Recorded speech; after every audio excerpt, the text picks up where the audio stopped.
Hear all these stories anywhere you listen to podcasts on the Let's Read podcast.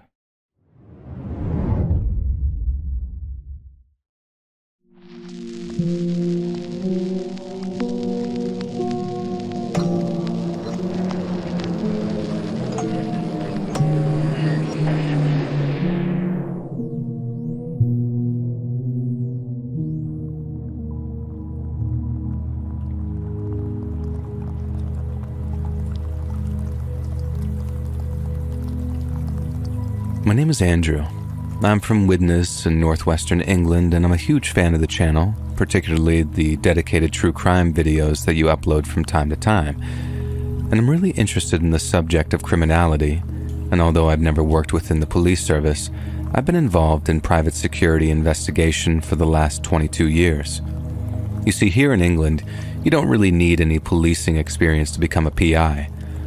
All you have to do is obtain a license from the Security Industry Authority, attend the relevant training courses, and boom, you're free to start practicing as a fully licensed private investigator. Now, don't get me wrong, I'd considered becoming a police officer for quite some time, but when push came to shove, the antisocial hours and shockingly low wages had me considering many other options. I worked odd jobs for a few years, just kind of mulling over what I'd wanted to do in my life, and in my late 20s, I came up with the idea to get into private investigations. My first job was essentially a low-paid 12-month-long apprenticeship, but since my income was supplemented by the Department of Work and Pensions, it wasn't like I was having to pinch every penny in order to get by. I used those 12 months to advance my knowledge of the trade, and my boss was a former member of the Criminal Investigation Department, meaning he had an awful lot of skill and experience to pass on. I mostly shadowed him during that first year, helping out on the clerical side of things, running small errands and making copious cups of tea.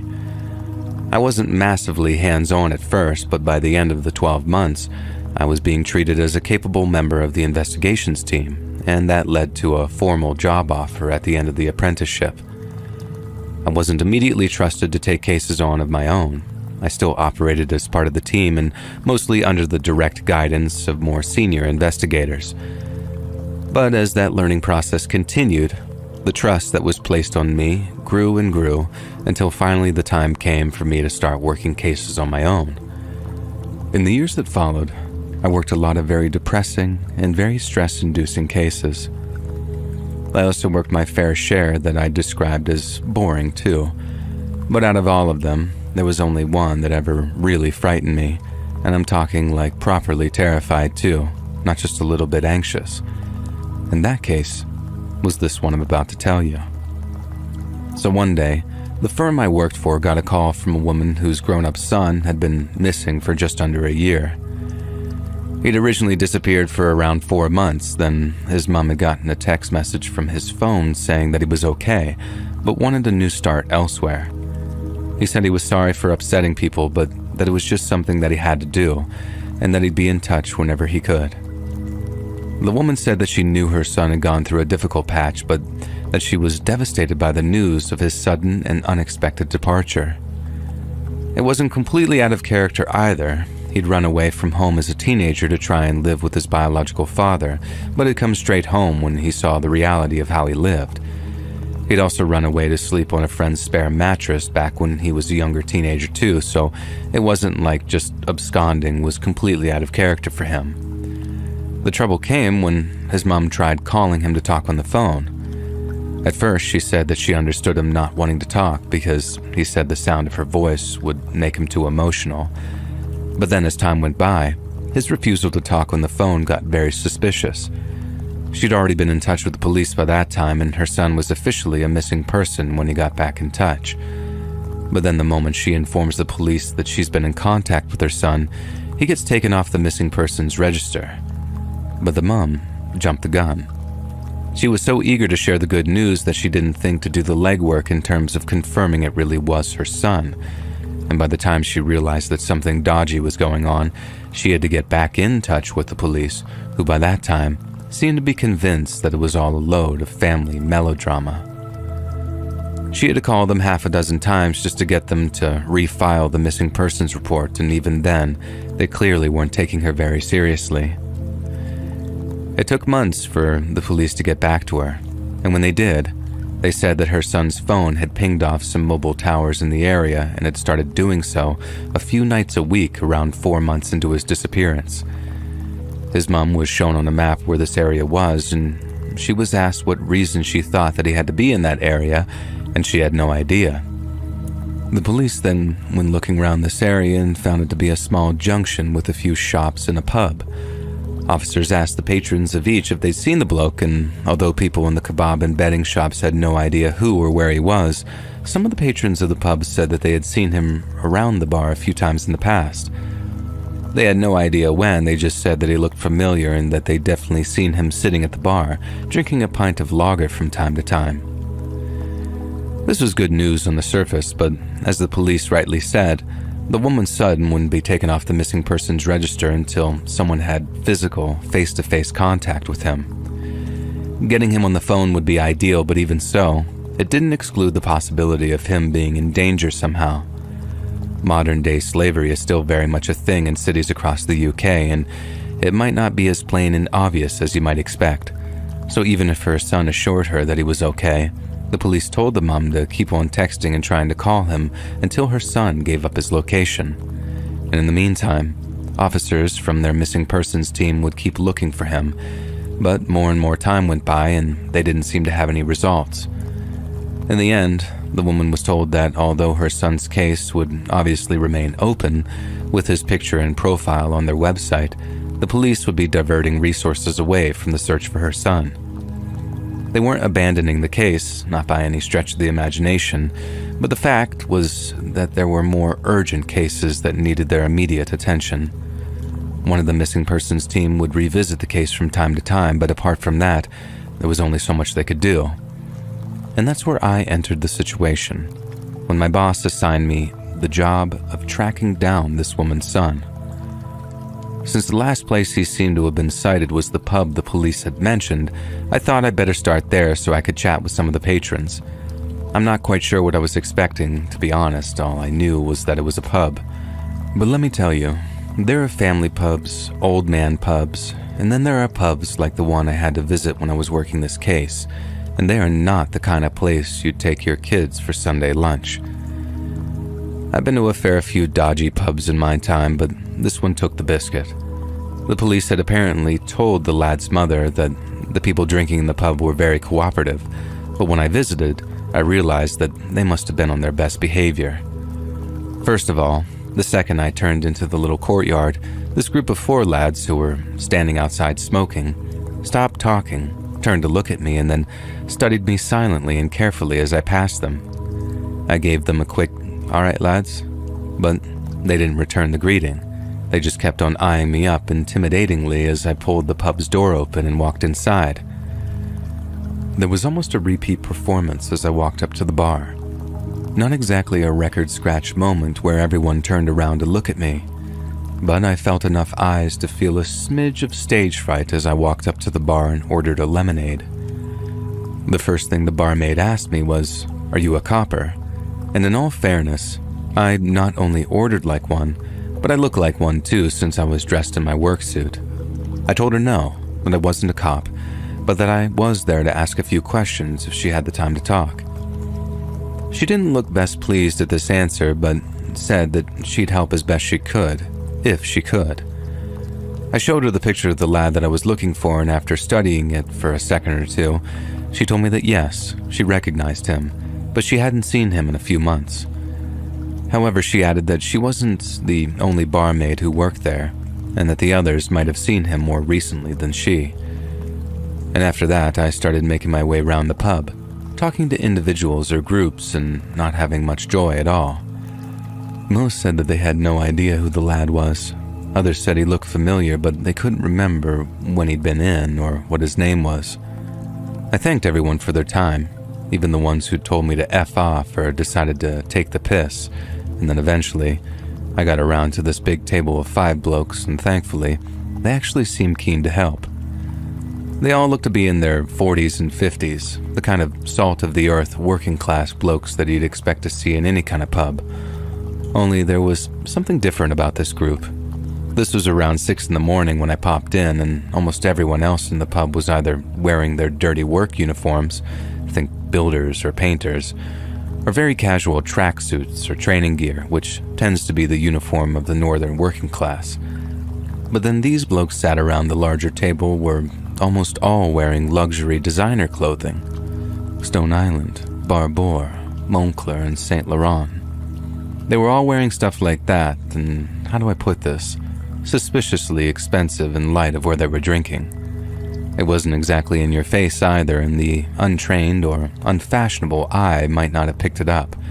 But I did, and it immediately captured my interest. I didn't say anything about their clothing, I just showed them the picture of the lad that was missing and asked if they'd seen him or knew him. And they knew him all right, but only by reputation. One of the blokes said something to the effect of, "Look, mate, I don't want to grass this kid up, but he was on all kinds of drugs, and he was always getting himself into trouble. If he disappeared, he probably owes someone money, and that person is probably a drug dealer. You find the dealer, and you find the lad. That's the way I see it anyway." And the rest of the blokes seemed to agree with this, although they didn't talk nearly as much as the shorter bloke in the Stone Island jumper and the salt and pepper hair, whose mates seemed content to let him talk for them. I then asked if the missing lad had been into the pub in the past few weeks, and they said no. But I followed up by asking if anyone had seen him in the pub on the exact date, one which his mobile carrier had confirmed that he was in the area on. And they said no again. They hadn't seen him on that date, and they'd remember because it was on a Saturday and they'd been in the pub all day. Once they'd answered my questions, I thanked them, and then I sat down at a free table to finish my drink as I continued to subtly people watch. One of the other things I noticed about the pub was that toilet visits were very frequent, and while that might not be unusual in a place that sells alcohol, seeing lads go off to the toilet in pairs was a dead giveaway that there was drug use occurring. But in contrast to all the people going in and out of the toilets and then walking out looking like they'd just sucked the juice out of a car battery, the group of 5 well-dressed older blokes didn't move. The only time they interacted with anyone was when this rough-looking lad walked up to them, asked them something quietly, then got a series of intense stares from the group before he seemed to apologize and walk away.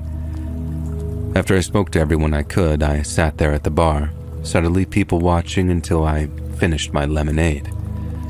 And then after that, I walked out of the pub after thanking the barmaid, but on the way out, just as I got into the little smoking area out the front, a woman asked if I had a spare cigarette. I told her I didn't smoke, and then she asked me if I had any spare change, but instead of turning her down, I asked her to take a walk with me so I could get some money out of a cash machine to give her. As we were walking, she asked if I wanted any business. And for those that are unaware, that's a phrase that the ladies of the night use to ask potential Johns if they'd like to buy their services. And this might sound a bit insensitive of me, but the second I heard that, I knew that I was going to be able to get some information out of her. She definitely was a user, and hard drugs too, like heroin and crack, not a bit of puff like the inside of that pub stunk of. And that meant that she'd tell me anything I bloody well asked her if it meant getting enough money for a fix. Bearing in mind, you have to make it clear that if they give you accurate info, there'll be more money in it for them down the line, and that you'll be checking everything they tell you to make sure that they're a reliable source. A junkie would say anything to get money for drugs, but the prospect of getting more and more money off of you in the future, that puts a much more honest tongue in their mouths, let me tell you. Anyway, I told her all of that and said that I'd give her 20 quid then and another 20 if I found out the info was reliable. If she sat in that pub, watched and listened, and then told me everything significant she'd seen and heard, then I'd give her even more money if that info proved reliable, and so on and so forth. Obviously, she was delighted at the prospect and answered all my initial questions, with this being what she told me. My early suspicions that the 5 well-dressed blokes were significant players in the local drug scene were correct, Although they never did any of the actual dealing, they left that to some underlings who hung around the pub too. The missing lad used to come in and buy drugs, and the last time the junkie girl had ever seen him, some kind of set-to or argument had taken place between him and one of the mid-level dealers. I asked her if she'd ever mentioned this to anyone else, and she said no. The only other person that had asked her had been a policeman, and she'd been in the pub at the time, so she kept stum and claimed that she hadn't seen the missing lad. And as you can imagine, that made for a huge find. No one had ever mentioned the missing lad having any kind of disagreement with anyone before. And as any detective worth his salt will tell you, people like that, as in people they've had arguments with, are exactly the kind of people that you want to talk to after a certain person goes missing. The only trouble was, I'd already been sniffing around there once, and I could tell people hadn't acted as naturally as they would have been acting if I wasn't around to see them. I'd blown my cover basically, which in any other situation might have been a big mistake. But I had my mole on the inside, my eyes and ears, and I just had to hope the information that she provided me with was as accurate as I hoped it would be. I took her phone number, told her what to do, then kept in touch with her by text message over the days that followed. She knew what her job was, and I passed along one crucial instruction. Don't go asking about the guy who gone missing. Don't go asking anything at all for that matter. All she needed to do was keep her ears open and watch out for any unusual or suspicious behavior. When we parted, I wasn't planning on checking in with her for a couple of days, to hopefully let some info mount up. But just a few hours later, she gave me a call. She told me the well-dressed blokes had been talking about me. They hadn't said a lot, but they had been talking about me. I asked what had been said, and she told me exactly what had happened. In the last half hour before the pub closed for the night, another well-dressed person had popped in and joined the others for a quick pint. My mole was at the bar, sitting side-on as to not draw suspicion, but she was listening into everything they had to say. When the most recent arrival sat down, there was a brief exchange of greetings, and then one of them says in a low voice, "There's a fella been round asking about you-know-who." And the newest arrival asked, "Stick to the story." Then one of the others just nodded, and that was that, and they changed the subject afterwards.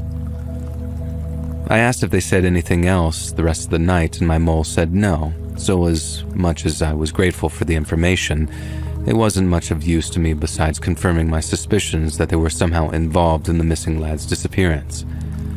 The girl asked for more money, and I said that I'd give her some, but only in a few days, so she had a chance to do some more earwigging. And she agreed, but said that she wanted proper compensation for her time, to which I reluctantly agreed. A few days later, I gave her a call, hoping that she'd have a few more tidbits to give me, but to my deep disappointment, she didn't. She basically told me that she'd been trying her best, had stuck to my rule of not asking questions herself, but she hadn't heard a single thing related to either me or the missing persons case I was investigating. And like I said, I was disappointed, but I told her that if she did manage to hear anything, that she was still welcome to give me a call. But that was not what she wanted to hear. She started to give me this sob story about how she needed money, how she could have been off earning but had instead been sitting in the pub acting like a spy for me. And she did raise a point. If I wasn't giving her money for drugs, she'd be off earning the money for them elsewhere, so as much as it wasn't very ethical of me to do so, I arranged to meet with her so I could give her some cash. A few hours later, I'm sitting in an Aldi car park, waiting for this girl to turn up, and when she does, she's very happy to see me. I gave her 50 quid, told her to keep up the good work, and then said that I'd call her in a couple of days. At the time, I appreciated the fact that she was brutally honest with me. She could have easily made something up just to get some more money, but she hadn't, and as she was about to get out of my car, I told her as much. I mentioned there'd be a bonus in it for her if she found me anything particularly juicy, and then instead of pushing the car door all the way open and climbing out, she closed it again and turned back towards me. She started to say how there was something that she'd noticed in the past few days, but that it was so small that she didn't think it was worth mentioning. I reminded her not to make anything up, and she swore that she wasn't, so I asked her to continue. She said that the bloke in the Stone Island jumper that had done all the talking He was shorter than the rest, with close-cropped salt and pepper hair, always had about 2 or 3 phones on him, as drug dealers tend to do. But whichever phone he used, there was always top-of-the-line iPhone or Samsung type things, and he was never shy about using them in public. She said sometimes he'd be talking on one, and then typing messages into the other, bold as brass, but then that previous day, she'd spotted him using an old flip phone, and he'd been usually shy about doing so. Now, obviously, this was crucial information. Someone was acting out of the ordinary, and they were trying to be subtle about it too. The girl said she wouldn't have noticed if I wasn't literally paying her to watch people on the sly, and that she didn't think a new phone was worth mentioning until she saw the way the guy acted while using it. I reminded her that this was exactly the kind of information I wanted to know, and then gave her a few extra quid on top of that after she assured me what she was saying was the truth. And on the drive home, I slowly began to piece things together. I realized there was a very good chance that the old flip phone belonged to my missing person, and the dealer had been trying to use it to fool the mom into thinking that her son was alive and well. If I was a police officer, I could get a warrant, walk into the pub, and search him on the spot. But there was absolutely no way of me being able to do that as a PI, so instead I had to think outside the box. First thing I did was get in touch with the missing lad's mom, and then ask if her son had been in touch with her in the last couple of days. She said that she hadn't heard from him in weeks, and he still refused to answer any phone calls. But from where I was standing, the dealer could have been using the missing lad's low-tech phone to assure other people, for example friends and other family members, that he didn't need to be looked for. Basically, I still thought that I was on to something, so I stopped shaving for a week, dug out some much more casual clothes, then decided to start visiting the pub every now and then to watch the well-dressed suspected dealers at their table of 5. I've had the missing lad's number since way back when I first took the case, and I tried calling it a few times myself, but one of 3 things tended to happen. Either the phone didn't ring at all, it rang all the way to the answering machine, or someone actively declined it. But this gave me an idea. Every so often I'd stop by the pub sporting my civilian clothes, baseball cap, and my scruffy facial hair, sit inconspicuously in a corner and keep my eye on the table of 5. I only ever did this during peak hours, so as not to draw too much attention to myself, but every time I did, I'd take out my phone, bring up the missing lad's number, and call it while covertly watching the table of dealers.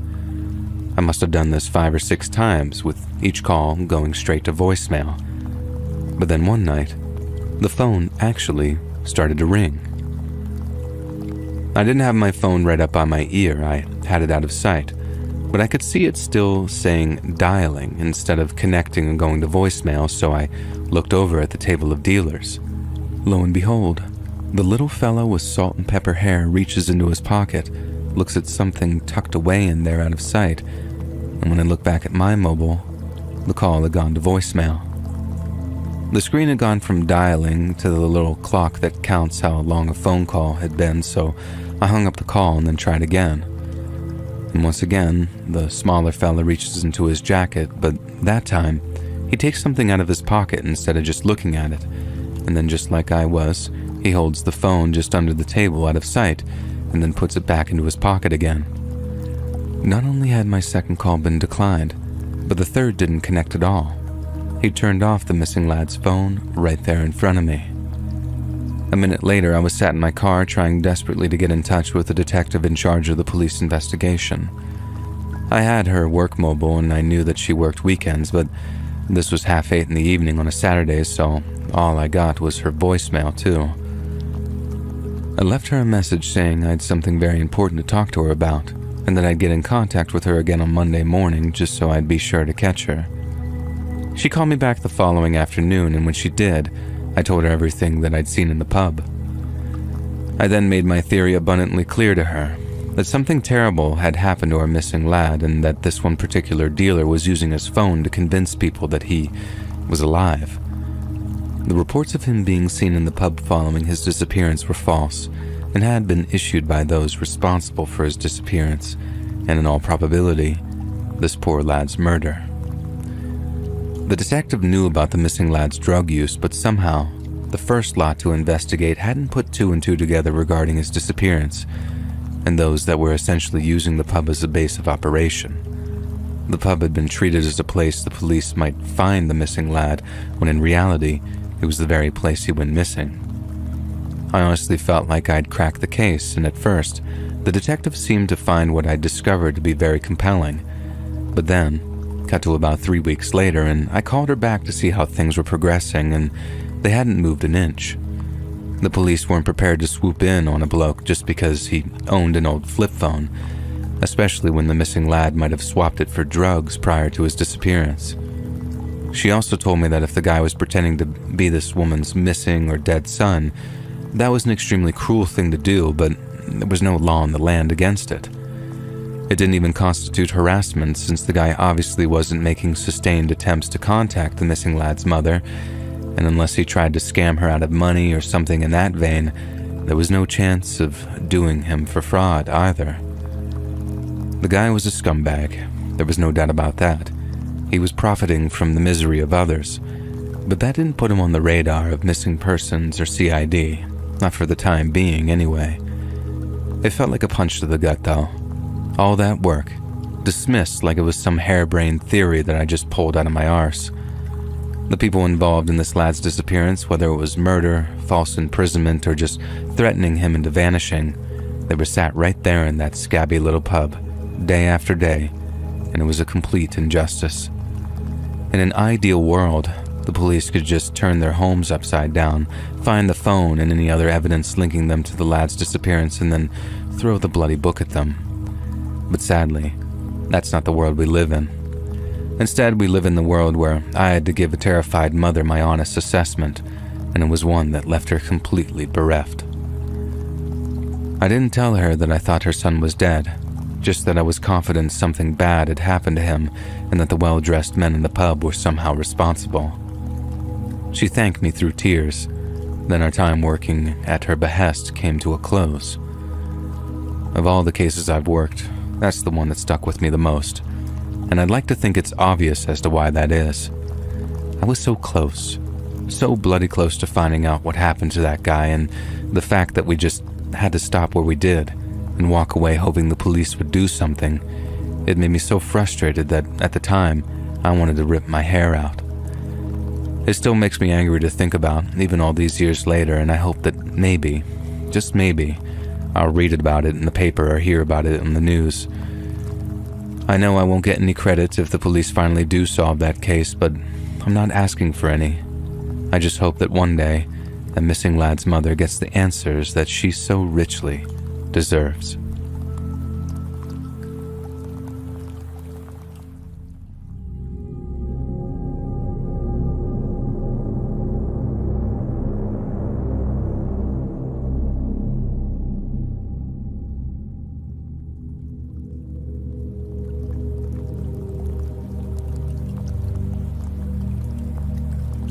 I grew up in a little place called Kirby, Mississippi, and one of the defining moments of my youth was sneaking into a movie theater in nearby Roxy to see a movie called Sudden Impact. It's one of the Dirty Harry sequels with Clint Eastwood playing the same character who, in the first movie, gives a criminal the whole "do you feel lucky" speech. The movie itself is nothing special, at least it can't hold a candle to the likes of Magnum Force, but it marked the first time that I found myself thinking, I want to be a cop. But not just any cop. I want to be a detective. Some foul-mouthed, rough-riding hammer of justice, just like old, dirty Harry Callahan. Well, real life isn't like the movies, and I had to learn to walk before I could run.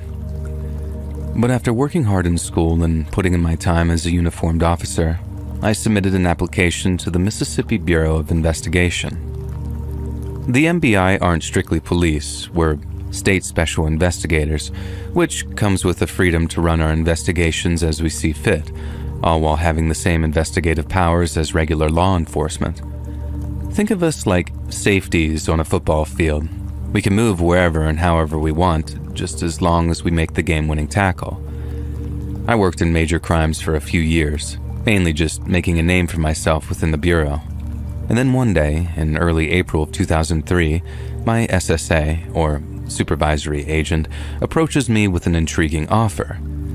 The Public Safety Commissioner had recently approached the MBI's chief, or the SAC as we like to call him, and asked him to put together a brand new unit. And this unit would be unlike any that had come before it and would focus on one task alone: reviewing and potentially reinvestigating what are referred to as cold cases. A lot of other states already had a dedicated cold case unit, but officially speaking, Mississippi didn't have one until the summer of 2004. But 18 months previous, the head of the DPS said that it was high time the Bayou State tasked some of its own officers with investigating unsolved crimes. And he gave the go-ahead for the pilot scheme that I was eventually a part of. I was honored to be considered for the job, but in the MBI, there's only one way to climb the career ladder, and that's to deliver noticeable and consistent results. Working at solving tough, long-dead cases would make for a noble pursuit. I just didn't know it was the right choice at such a formative stage of my career. Working cold cases seemed like a job for an old-timer, someone who had the patience and the experience to see things others didn't. But for me, I wanted to run with the big dogs. I wanted to be chasing down killers, kicking in doors, and then dragging them off to jail in cuffs. I didn't want to be trapped in the archives for 12 hours a day, getting paler and older with nothing to show for it. But according to my supervisory agent, all my hunger was exactly why he wanted me there. He believed that if I applied that same drive to unsolved crimes, I could potentially make my career there, and if the pilot scheme was successful and the unit expanded, I could end up getting promoted and running my very own team. Once he'd put my mind at ease like that, I accepted the invitation and put my name forward. Then just a few weeks later, the Mississippi Bureau of Investigation's first ever cold case unit held its first official meeting in one of the conference rooms of our district headquarters. Essentially, our job was this. We had to go through stacks of unsolved case files, all pertaining to violent crime, and pick out any we thought had a chance of being solved. And after that, we had to take the case file over to the district attorney's office and see if they'd be willing to prosecute any suspects that we might identify. I guess that might sound obtuse to some people, who are thinking surely it's the DA's job to prosecute everyone they suspect of being guilty of a violent crime, right? And to that I say, sure, in theory, but that's not always how things work. A district attorney will sometimes tell you they serve justice, but in reality, they don't serve anyone except the people who elect them. I guess that's a good thing if you're looking at the bigger picture.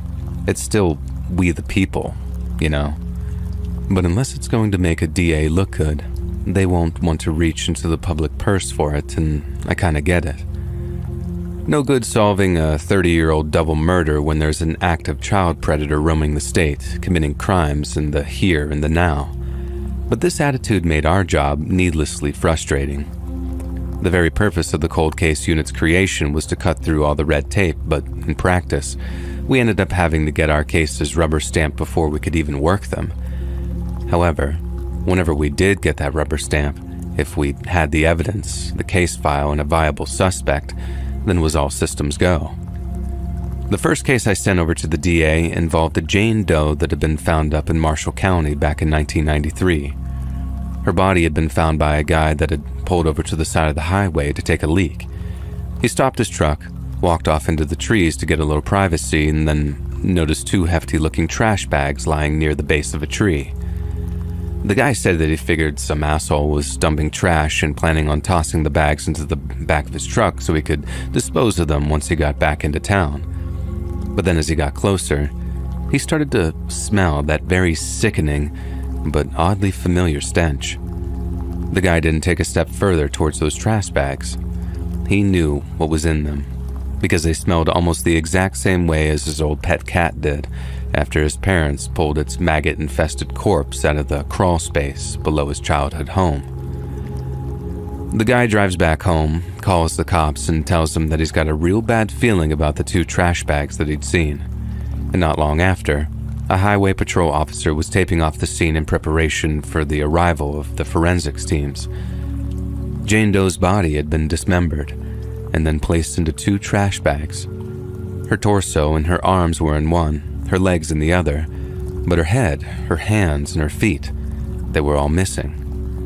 She was estimated to be anywhere between the ages of 17 to 25 when she was murdered, while abrasions to her knees and lower back suggested that she made a living as a prostitute.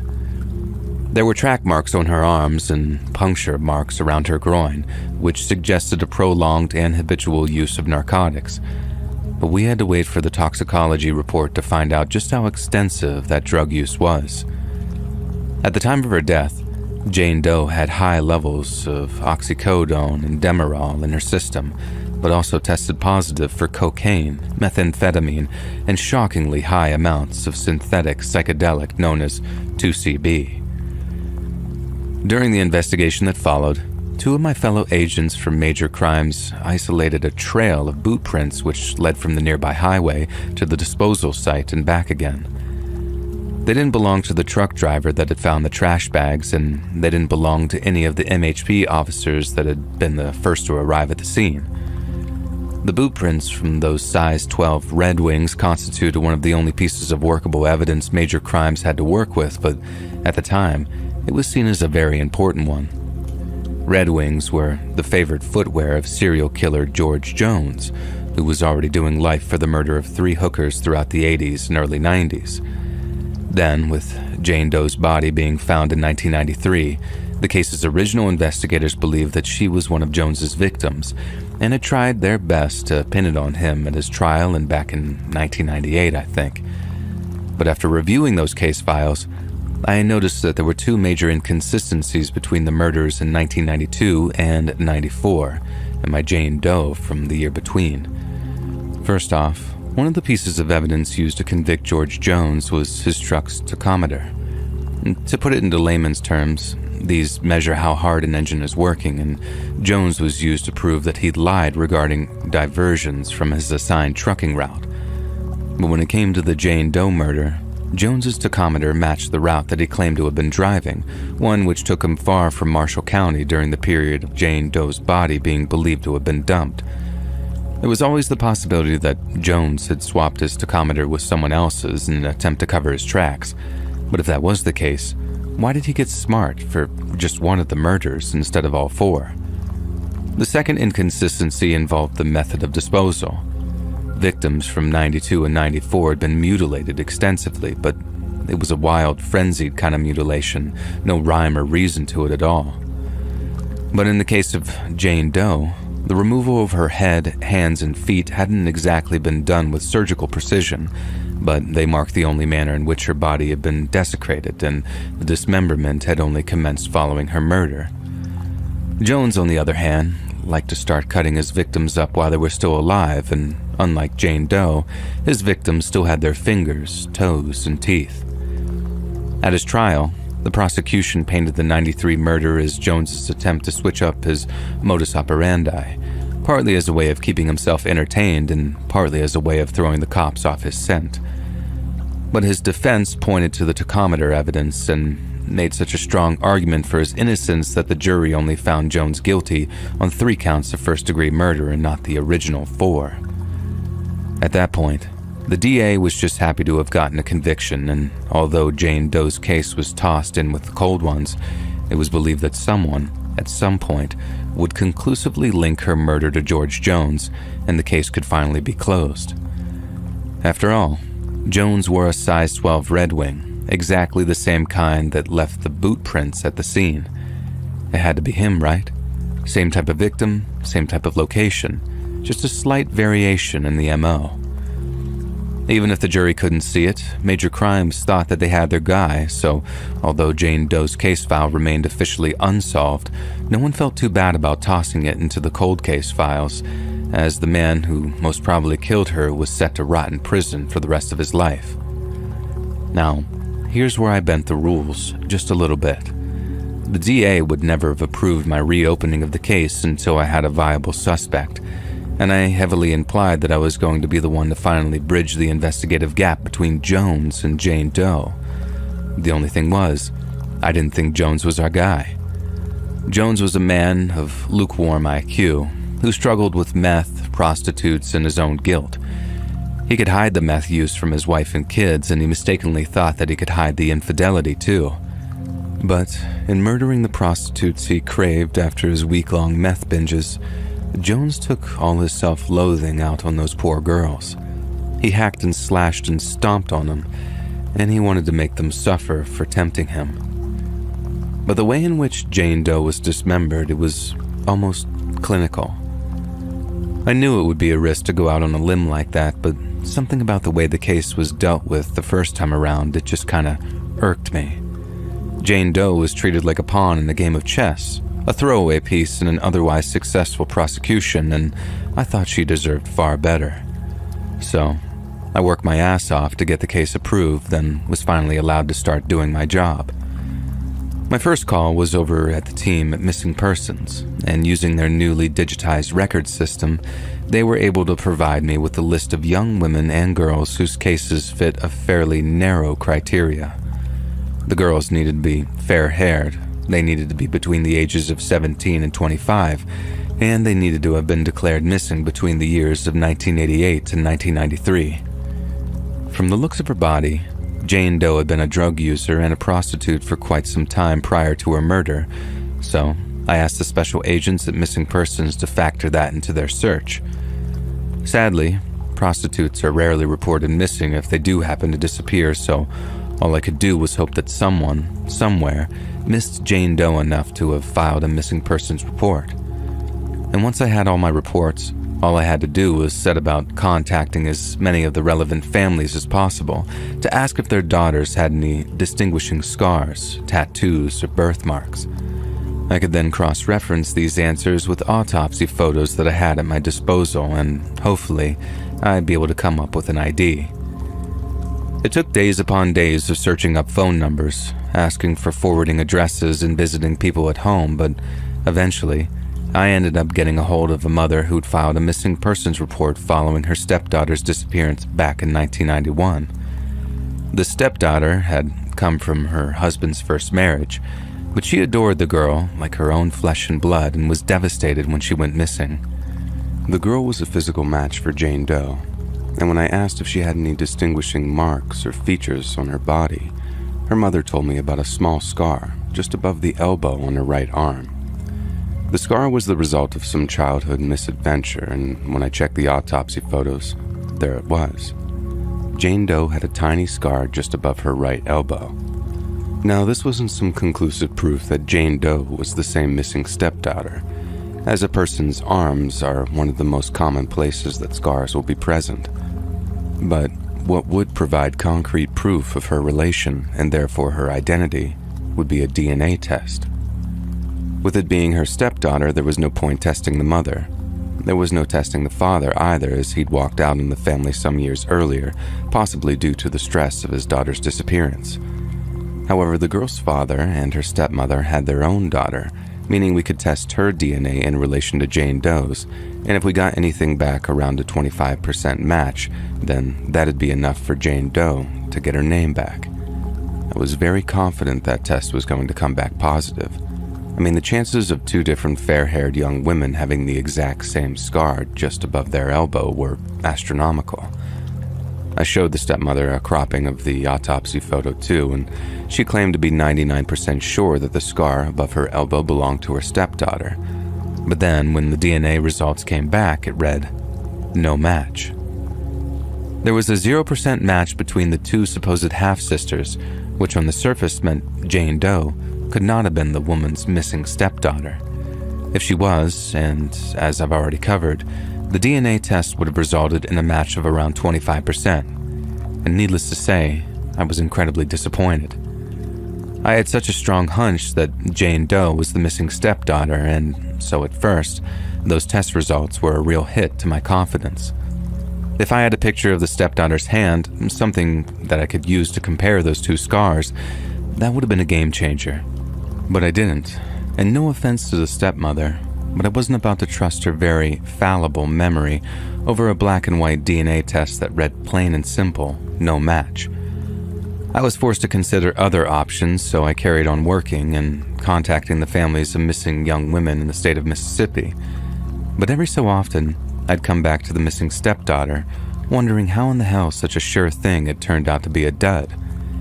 And that's how, after thinking about it for a long time, I began to ask myself some very out there questions. Namely, what if there was no match between the two half-sisters because the missing one wasn't actually her father's biological daughter from his first marriage? She was supposed to be from his first marriage, right? And her stepmother was given no reason to doubt what her husband was telling her. But then, what if that was a lie? At that stage, I had no idea why the father might lie about something like that, but there was at least one innocent explanation for it, in that our missing girl might have been adopted at an early age.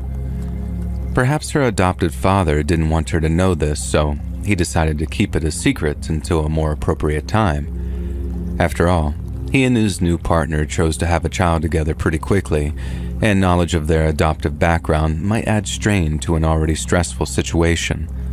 But then, what if there was some other reason why the father had lied about his first daughter's origins, one that wasn't nearly so wholesome?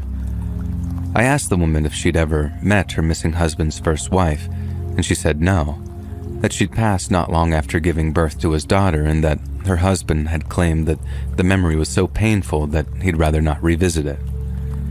That's what prompted me to dig into the father's background a little, just to see if there was any adoption records in his name, but there wasn't a single document with the supposed father's name on it anywhere in the system. I then went back to the stepmother and asked if she'd held on to any of her husband's old documentation, particularly anything with his social security number on it. She said that there wasn't much in the way of documentation, but that she had his social security number written down somewhere. She thought that she might need it during the process of dividing up her deceased husband's estate, but it turned out that she hadn't needed to and was only too happy to pass it along to me. Once I had his social security number, I could run it through state adoption databases, and if it came back with a match of him adopting a girl of Jane Doe's age, then my theory was back on track. But frustratingly, it didn't come back a match. But during the process of investigating the social security number, I discovered something which broke the case wide open. The social security number did not match the name of the missing father, and instead, an entirely different name came back when I ran it through the state's computer system.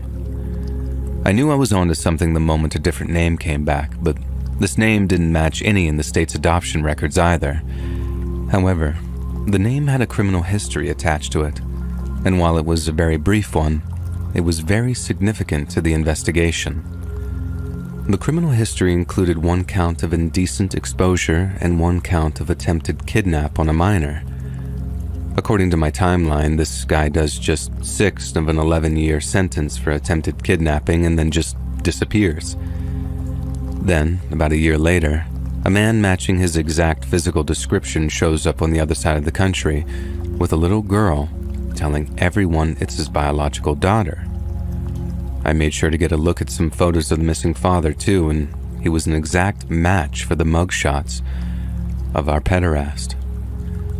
I spoke to the stepmother extensively regarding the manner in which her stepdaughter disappeared, and she told me it wasn't an overnight thing. Her stepdaughter's relationship with her father had soured dramatically over the final few months before she vanished, so at first, it was believed that she'd simply run away from home. She was recently 18 at the time, and seeing as she was a legal adult, she was free to do as she pleased. Her father claimed that he was attempting to bring her back home, but eventually, contact with her began to wane before ceasing altogether. The stepmother mentioned how difficult it was to get her husband to file a missing persons report. She said that reporting her missing felt like a defeat for him, that acknowledging she was in danger made him feel like he'd failed as a father. It took many months for him to concede, but eventually, they filed a report with the Hattiesburg Police Department. The move seemed to crush him, and around 6 months afterwards, he walked out on both his wife and his younger daughter, leaving only a note which read, "I'm sorry." I asked when this was, if she could remember the date of her husband's departure.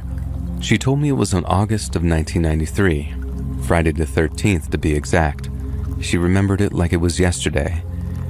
And in the seconds after she mentioned the date, I felt a thought hit me right between the eyes. like a diamond-tipped bullet of realization. Jane Doe's body was found on Saturday, August 14th, 1993, the very next day after this woman's husband had mysteriously departed. It was him that had made her disappear, him that had killed her, and him that had dumped her body at the side of the highway. I walked out of that woman's home with a poker face that could have rivaled a $1 million professional. The hunch that her missing husband had murdered her stepdaughter in a move prompted by the filing of that missing persons report, it gave me one of the strongest hunches I had ever felt in all my career in law enforcement. But in the moment, when she told me the date of his sudden departure, I simply could not bring myself to tell her what I honestly thought. She had this whole tragic narrative built up around her family, one that came with a cross that she had to carry wherever she went, and I couldn't bear to add any more of that to the load. If she is to find out the truth, it should be via the proper channels, and it should be based on concrete judicial results, not what, at the time, were still nothing but half-baked theories so convoluted that I felt like I was losing my mind. And how do you even begin to tell someone that her husband married her under an assumed identity, that his so-called daughter might have been a kidnap victim, and that not only was he a potential suspect in her disappearance, but also her eventual murderer too? I think just one of those things would be enough to send a woman like that into shock-induced catatonia, but all four at once, I figured that might kill a person dead if you caught them in the wrong mood with it. Since I had no viable suspects, there was no point in taking any of my findings to the district attorney, but there was a whole lot of point in taking what I'd found to the MBI's Major Crimes Unit, as well as several other organizations, including the FBI, the U.S. Marshal Service, the National Crime Information Center, and the National Center for Missing and Exploited Children. If we were potentially looking at a nationwide manhunt for a soon-to-be fugitive, then there was only so much state authorities were capable of, and if the father had in fact fled the country, then it was well and truly out of our hands. After that, I simply reclosed the case, placed it back in the stack with all the other cold ones, and then went about trying to find one that would result in an actual conviction and not just an entry on the FBI's most wanted website. The cold case unit was set up to close cases and get results, ideally in cases where investigators were just a few short yards from making the touchdown. All I could do was hope that someone up the federal chain took interest enough to find our suspect, extradite him back to Mississippi, and then put him on trial for murder. But to date, that hasn't happened.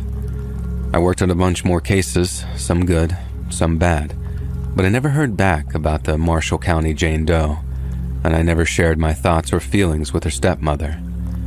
Like I said, it wouldn't feel right putting that kind of weight on her, especially when it all just amounted to theories. I work in the state's Criminal Information Center now, doing something much slower and much less taxing than working old cold cases. I miss my time with the unit. They seemed like they were the good old days before I really realized that they truly were the good old days. But I don't miss cases like Jane Doe's because that's impossible. To miss something, you have to leave it behind. It has to disappear or change in some way. But Jane Doe's life, her death, her story, they'll always be with me. I've accepted that now. And as much as I'd like to see her killer brought to justice before I go back to God, I've also accepted that for some folks, justice is a luxury they'll simply never get to enjoy.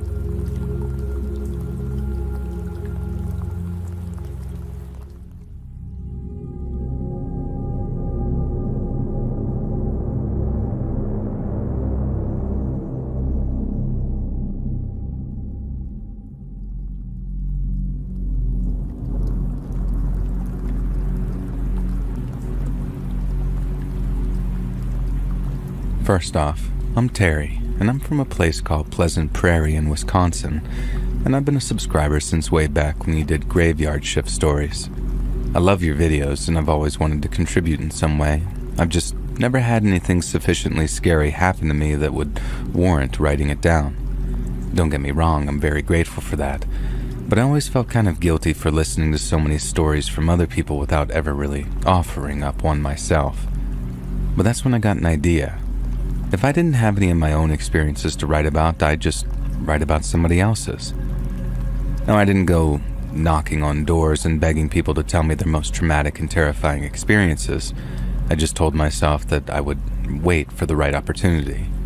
If I ever heard a story, account, or a little anecdote that was submission-worthy, I'd ask the person's permission, write down as many notes as possible, and then send it over to you in the hopes that the story makes it into a video someday. Well, my plan finally came to fruition this past Christmas when a trip to visit some extended family resulted in a chance meeting with an older cousin I'm related to by marriage. So I have a very large extended family, and I won't be so verbose as to give you an entire family tree, but I still occasionally meet relatives for the very first time. A distant aunt and I were talking when she introduced me to a much older second cousin, twice removed. I say cousin. The guy was old enough to be my grandpa, but I guess by the laws of family trees, he was technically my cousin. But for the sake of simplicity and my own personal sanity, I'll just call him my uncle. I said hi, and then as I was making my introductions, my aunt had this light bulb moment and told my uncle that I was interested in serial killers and the like. I thought that was kind of a weird way to introduce myself, so I gave my aunt a look as if to say, "Why on earth did you mention that?" It's true, I do have interest in true crime, but then so did my uncle, because for 50 years, he'd worked as a Wisconsin state patrolman and then a private eye just prior to his retirement. I think I could have exploded with happiness right there. I had no idea that I had any family that were former law enforcement, so I was very excited to talk to him about his time as a patrolman. It didn't occur to me right away that I could maybe coax a story or two out of him, but by the time we got to talking about some of the most memorable experiences, I knew it was only a matter of time before I plucked up the courage to ask, "What was the scariest or creepiest thing you encountered during your time in law enforcement?" I had a pretty good feeling that whatever he was going to tell me would be sufficiently intense to write a story about.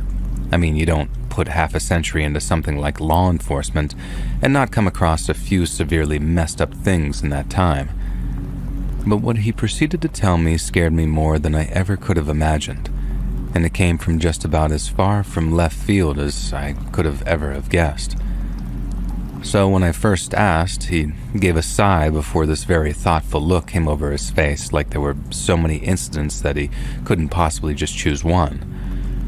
He started out by telling me about a couple of bad car accidents he'd seen, the kind where the happy-go-lucky family of four get annihilated, while the drunk who sent them rolling into a ditch in flames walks away with nothing but a few cuts and bruises.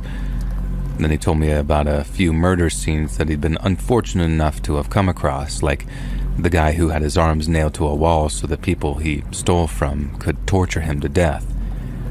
He said it was the worst thing he'd ever seen, turned his stomach. But disgust and, by extension, horror are very different emotions to fear, he explained. My uncle said that when he was a state patrolman, there wasn't much that scared him.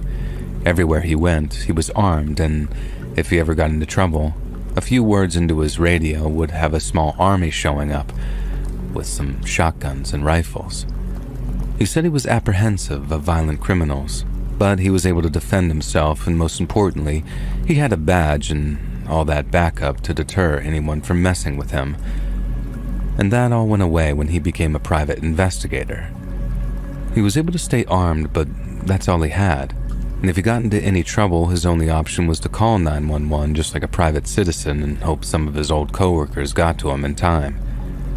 He said the closest he probably ever came to losing his life was when some cheating husband figured out that he was being watched after he accidentally honked his horn one night while on surveillance. His target, who seemed to be a naturally paranoid person, became extremely agitated upon hearing that honk. He came down with his pistol and pointed it right in my uncle's face. He had to swear on his life that he'd been waiting for a friend, had fallen asleep in his car, then had accidentally leaned on his horn when he woke up again, which incidentally was sort of what actually did happen.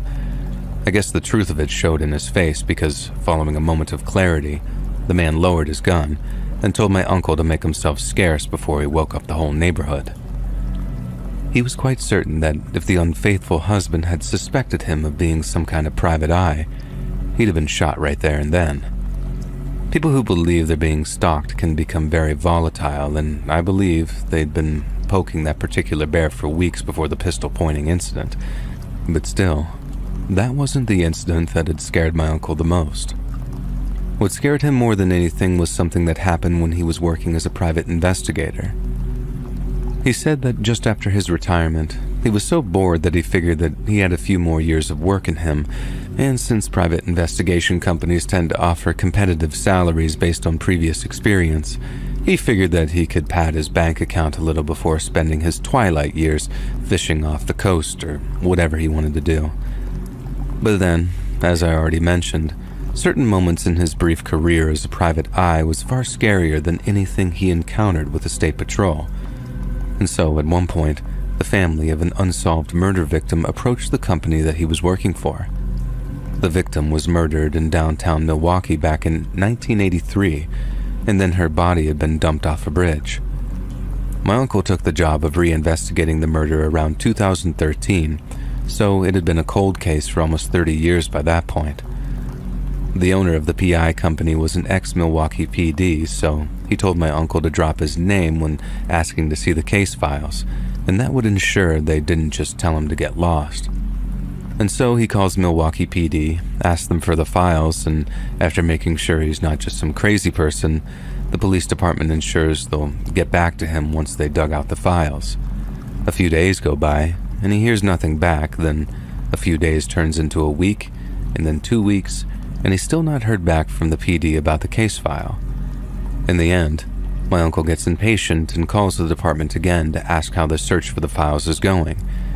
He manages to get the officer he spoke to first on the line, and then, after a minute or two of talking, but not saying very much, the officer puts him on hold and then goes to get his boss.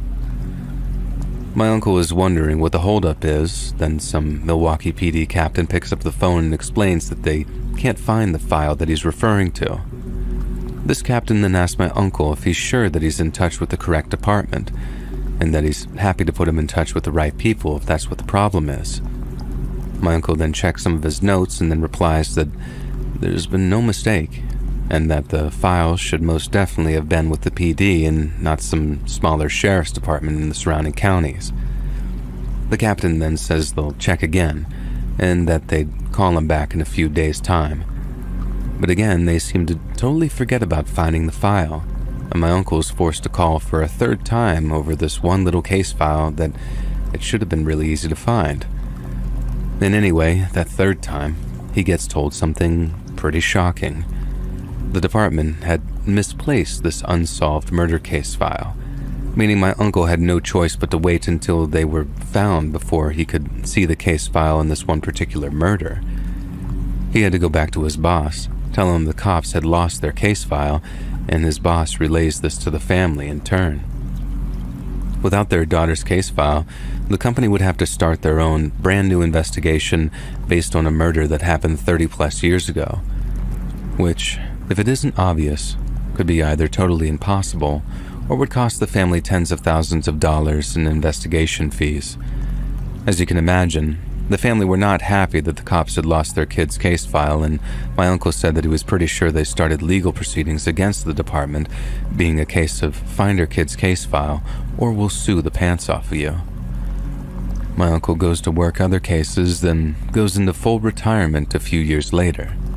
Then, not long after that, he reads a headline in the Green Bay Gazette that went something a little like this: Milwaukee police destroy DNA murder evidence. He told me that when he saw the headline, he thought to himself, there's no way they destroyed evidence, let alone case files. But they had. Sometime in the 90s, someone up the chain of command in the Milwaukee PD got the bright idea to destroy around 50 evidence files because they needed more room for storage. And here's a link to an article I found to save you some time, and I'll pull some of the relevant quotes so you can see what I mean about their excuse being lack of storage. So basically, sometime in the mid-1990s, the Milwaukee PD ran out of space to store evidence files, so they had to schedule a bunch for destruction. But then the only files that should have been marked for destruction were files from solved cases, not unsolved ones. But then somehow a bunch of unsolved murder files got in there and were destroyed on accident. And what's worse, they had no idea which files had been destroyed or how many boxes. Since the scandal broke in mid-2018, everyone responsible for the destruction of the evidence had long since retired, but the Milwaukee PD were in touch with all the families of the affected victims to offer their apologies. But then, this is where things start to get really shady. First off, their excuse for destroying files was that there was no more space, but then a bunch of those cardboard storage boxes cost just a few dollars, so why did they need to destroy files in the first place? The Milwaukee PD didn't even bother to tell anyone that they were doing it either, and when they gave that excuse of them not having enough room, one guy said that he was flabbergasted by it, and that it was something that always bothered him. And it bothered my uncle too, when he first heard about it, I mean. He'd had law enforcement experience, remember? And he knew that every department destroyed old evidence files. Heck, he'd done it a few times himself too, but never without a careful process of selecting and reviewing the files that had been marked prior to their disposal. The idea they might destroy evidence from a cold case when such cases would doubtlessly be reopened and re-examined was a very scary prospect. So the idea that the boys over in Milwaukee acted with such complete incompetence that they didn't even bother to check what they were doing, it was unbelievable, but in the truest sense of the word.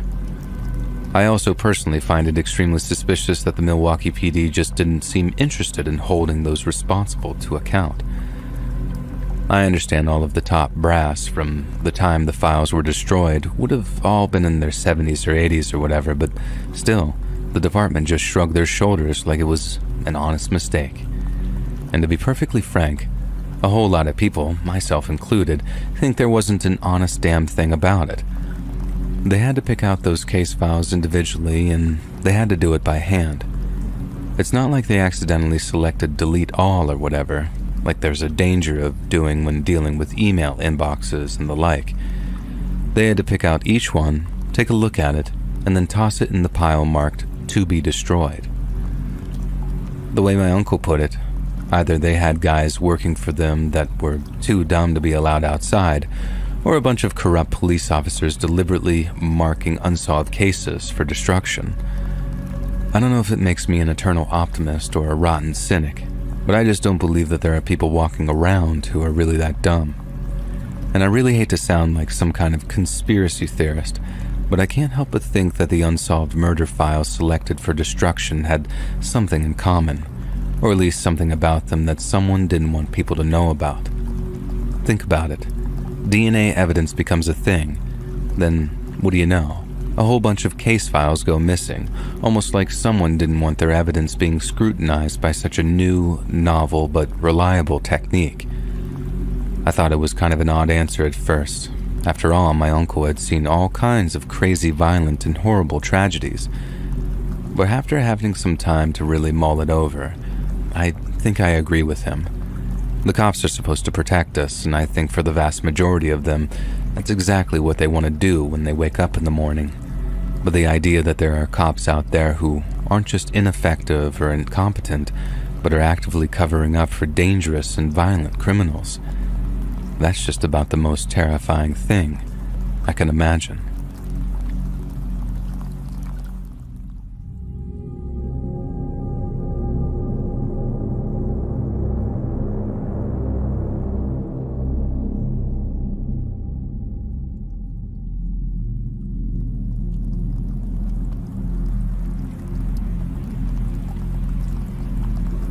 Back during the summer between my sophomore and junior year in college, my study buddy and I, turned best friend for life, decided that we'd like to hike the Vermont section of the Appalachian Trail.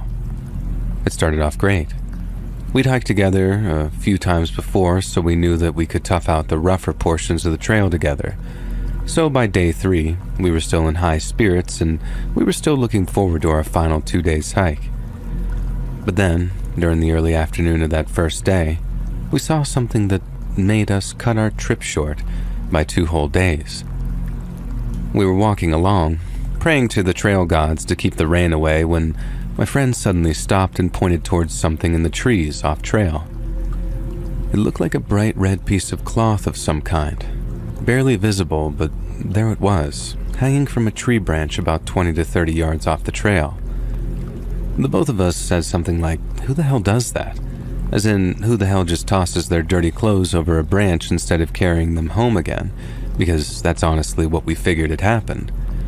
And so off we went, marching off in the direction of this random shirt, figuring that we could take it down and toss it in the trash once we got back to civilization. But the more visible the red cloth gets, the more we realize that it's not just been thrown there randomly, it's a marker for what lay underneath. Right there in the dirt, beneath what turned out to be a red shirt, were what looked like 2 empty graves. My friend and I just about freaked the heck out, mainly because there were 2 graves and 2 of us. We didn't bother grabbing the shirt. We just moved as quickly as we could down the rest of the Glastonbury section of the trail, and then turned down the road towards Bennington so we could report what we'd seen to the police. Some people have asked me why we just didn't call 911 from there on the trail, but honestly, there's not much that would have been achieved. Even if I had been able to get a connection, the most important thing to us in the moment was putting enough distance between us and those graves as possible. I get that we could have relayed our last position or something on the off chance that we were attacked by someone, but if that actually happened, we'd have been just as screwed, and calling 911 wouldn't have made a damn bit of difference if we needed to sprint down some section of trail away from some homicidal maniac. After we got to the nearest town, we found a phone and then called 911 to get connected with the local cops. I told them everything, and the cop I spoke to took the whole thing very seriously and then thanked me for calling it in. He also gave me his personal contact number in case I wanted to check in and see how things were progressing. I thought that was a very polite thing of him to do, trying to give me a little peace of mind and make me feel like I was being taken care of.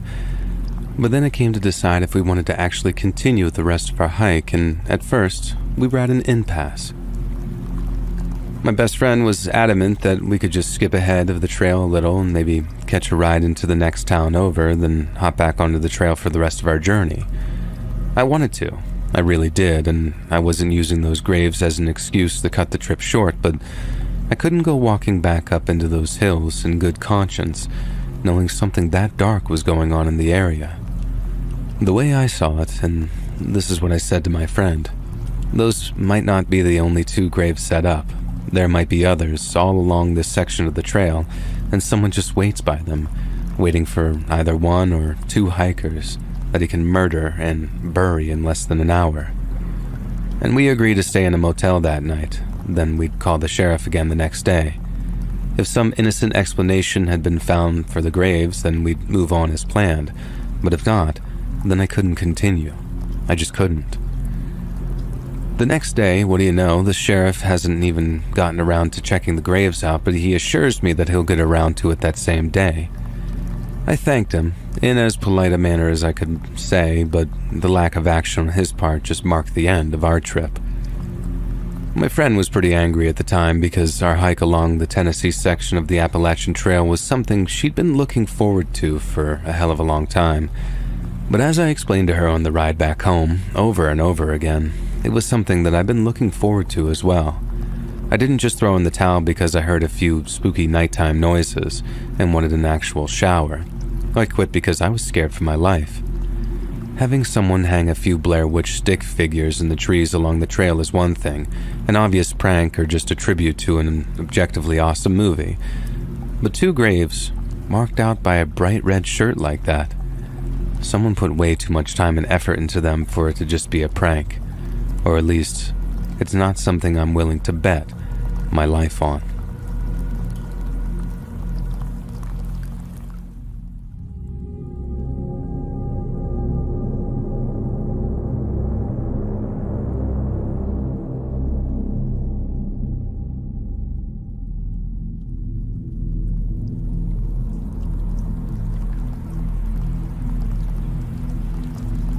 Many, many years ago now, an old friend of mine and I were hiking along a section of the Appalachian Trail in Tennessee.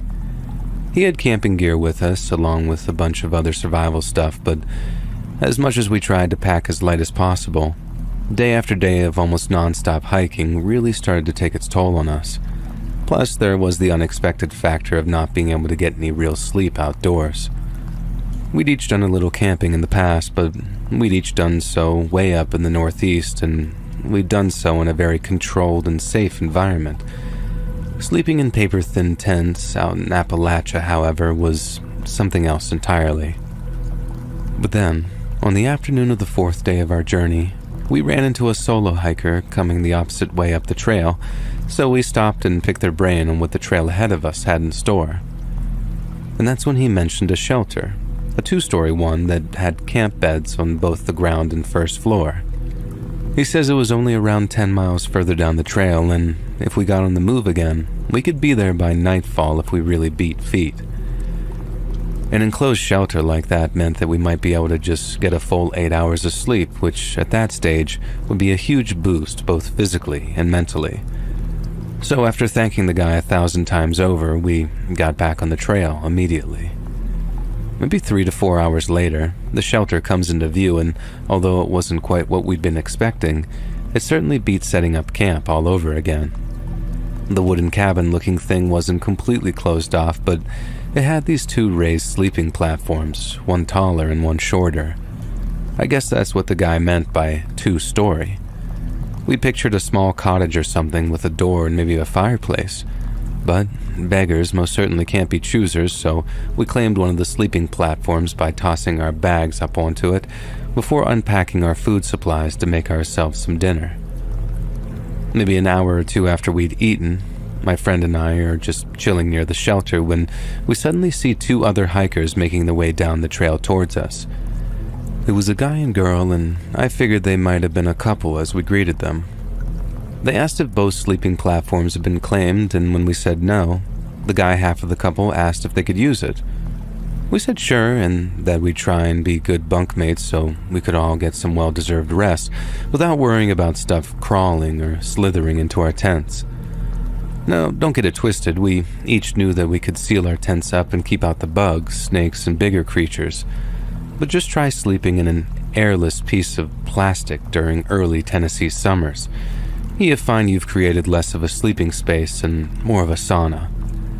But anyway, we were very happy to find ourselves some shelter, but the couple, who did turn out to be a couple, were anything but.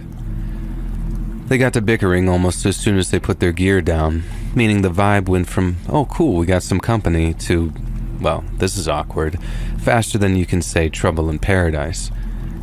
They didn't have a stand-up fight or anything, but we could hear them whisper arguing up on the sleeping platform for a little while, and then they'd quit, but then start up again minutes later. The biggest break in the tension was when my buddy says something like, "Jesus, just break it up already," under his breath. I started laughing, and then the lady half of the couple confronted us asking, "What's so funny? What's so funny, huh?" We denied everything, insisted that we're laughing at something else, and the girl's boyfriend or fiancé or whatever, he has to basically pull her away from us while explaining that we weren't laughing at them. I mean, we were, but there was no point turning a 2-person argument into a 4-person argument, and the atmosphere was bad enough as it was.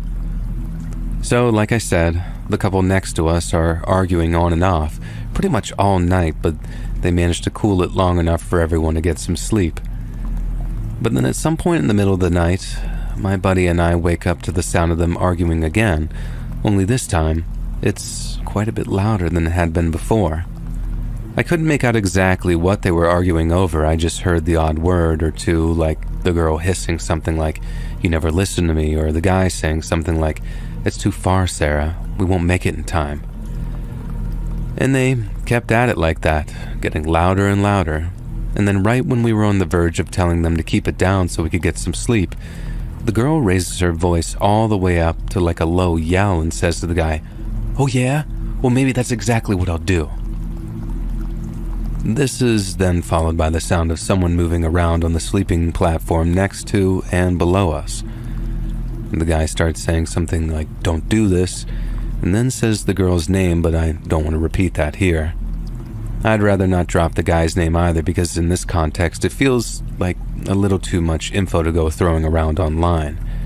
And anyway, Their argument gets a little louder, and we're just trying to figure out what the guy doesn't want the girl to do when, all of a sudden, she tosses her pack down off the sleeping platform, and then we hear the sound of her climbing down the ladder before she comes into view. The guy and the girl continue their cryptic argument for a minute or so, but one thing becomes obvious. The girl is about to walk off into the dark trail, armed with nothing but a flashlight, because for whatever reason she wants to continue their hike while I'm assuming her boyfriend wanted to rest the entire night. I get that she was mad at him or whatever, but hiking alone and at night, especially somewhere like the southern AT, is never, ever a good idea. My buddy calls out, "Excuse me, miss, I wouldn't do that if I were you." But she cuts him right off by yelling an expletive back in his direction. And we're both like, well, okay, suit yourself, lady, and shared a hushed, nervous little chuckle as the guy on the platform next to us called out to his girlfriend one last time.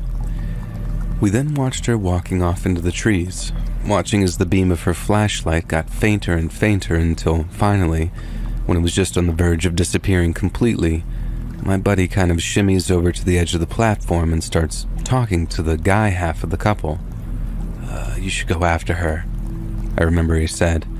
But at first, that guy was like, hell no. If she wants to leave, she can leave. Recognizing that he was just mad and would 100% live to regret not going after her, we started insisting that he follow his girl. And then my buddy, probably trying to sort of galvanize him into action, says to the guy, "If you're too scared to go after her, fine, but I will."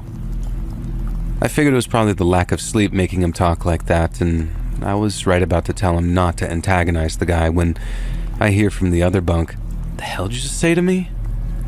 And my heart sinks, and I'm thinking my buddy is about to get into a fist fight with some complete stranger in the ass end of nowhere. Luckily, the guy doesn't climb down off of his sleeping platform, and he and my buddy just carry on talking trash to each other. I didn't want to really inflame the situation, but I couldn't help but agree that the guy should probably go after her, even if it was just to convince her to come back to the shelter.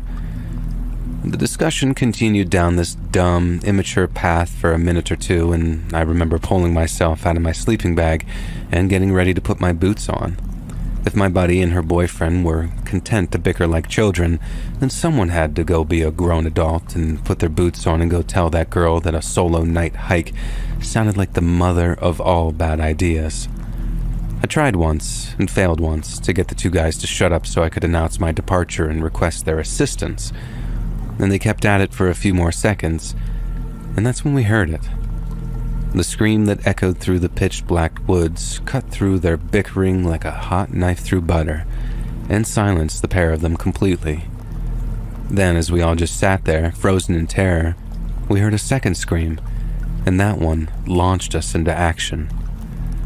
I threw in my boots, the other two guys did the same, and then after grabbing our flashlights, we started hustling down the trail in the direction of the screams.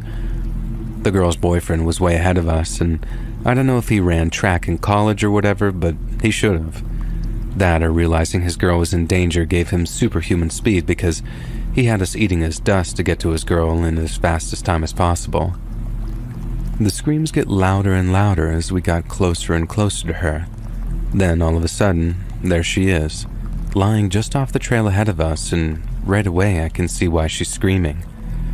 One of the girl's legs was sitting at this weird, unnatural angle, clearly broken, but as we get to her and start trying to give her first aid, she starts yelling that he's here. He's still here, he has to be. One of us asks, "Who's here?" And then the girl replies, "The person who broke my leg."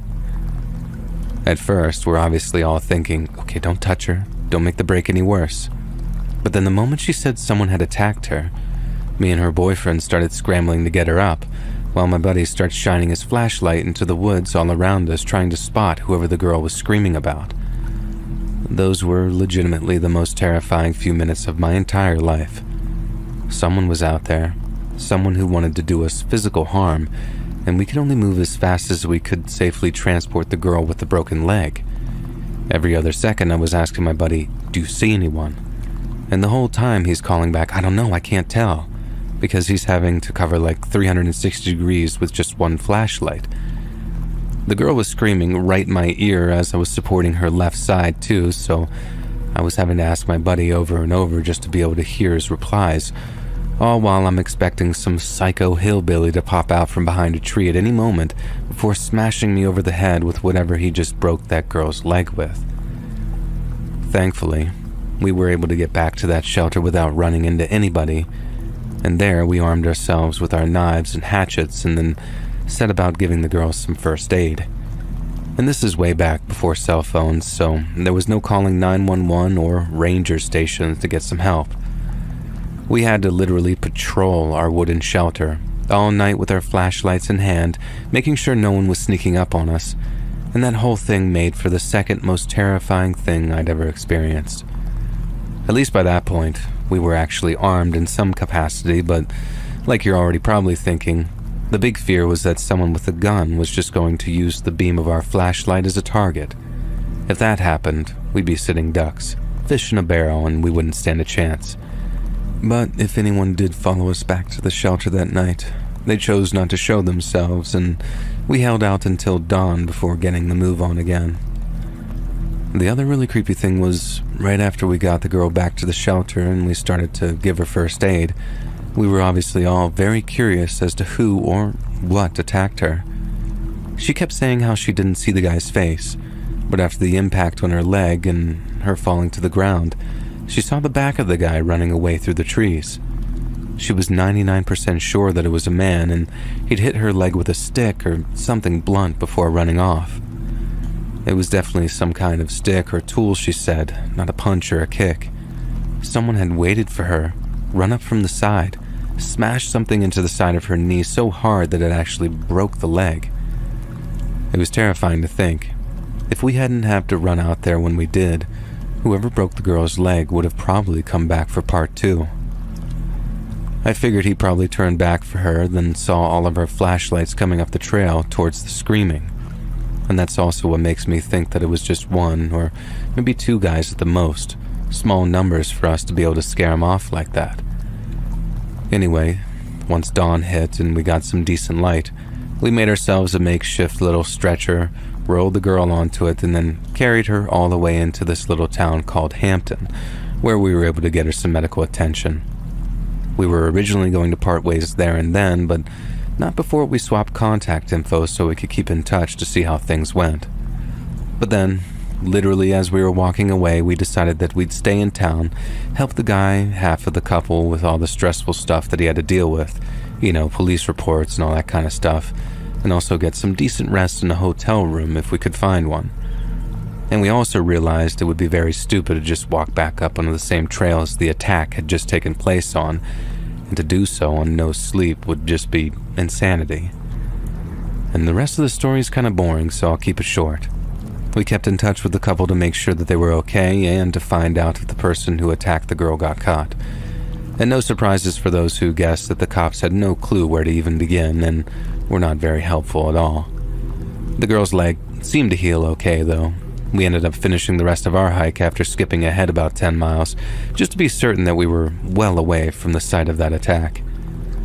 Human-on-human encounters like that tend to be as rare as hen's teeth on a place like the Appalachian Trail. 99.9% of folks that you meet are fundamentally good, and I can attest to that myself. But it's not just the bears and snakes you gotta worry about out there. I learned that the hard way, and you can gather that I kept my survival knife on hand whenever I went to sleep for the whole rest of that Tennessee hiking trip.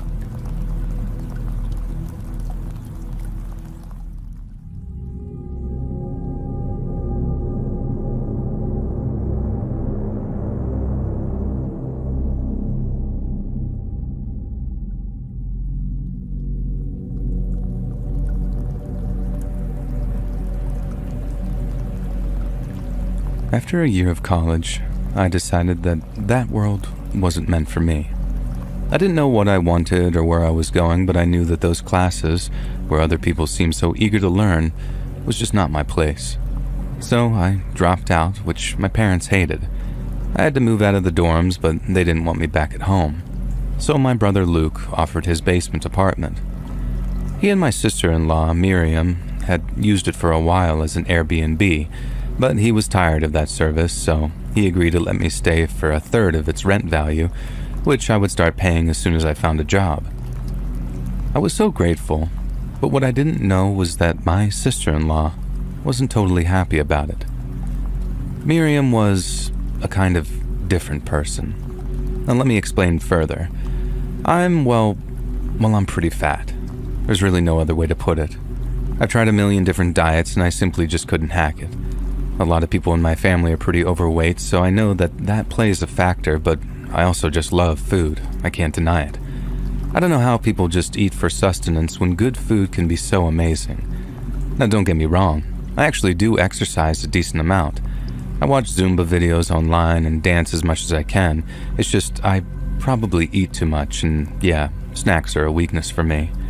And Miriam is the complete opposite. She's basically a model from the early 2000s era.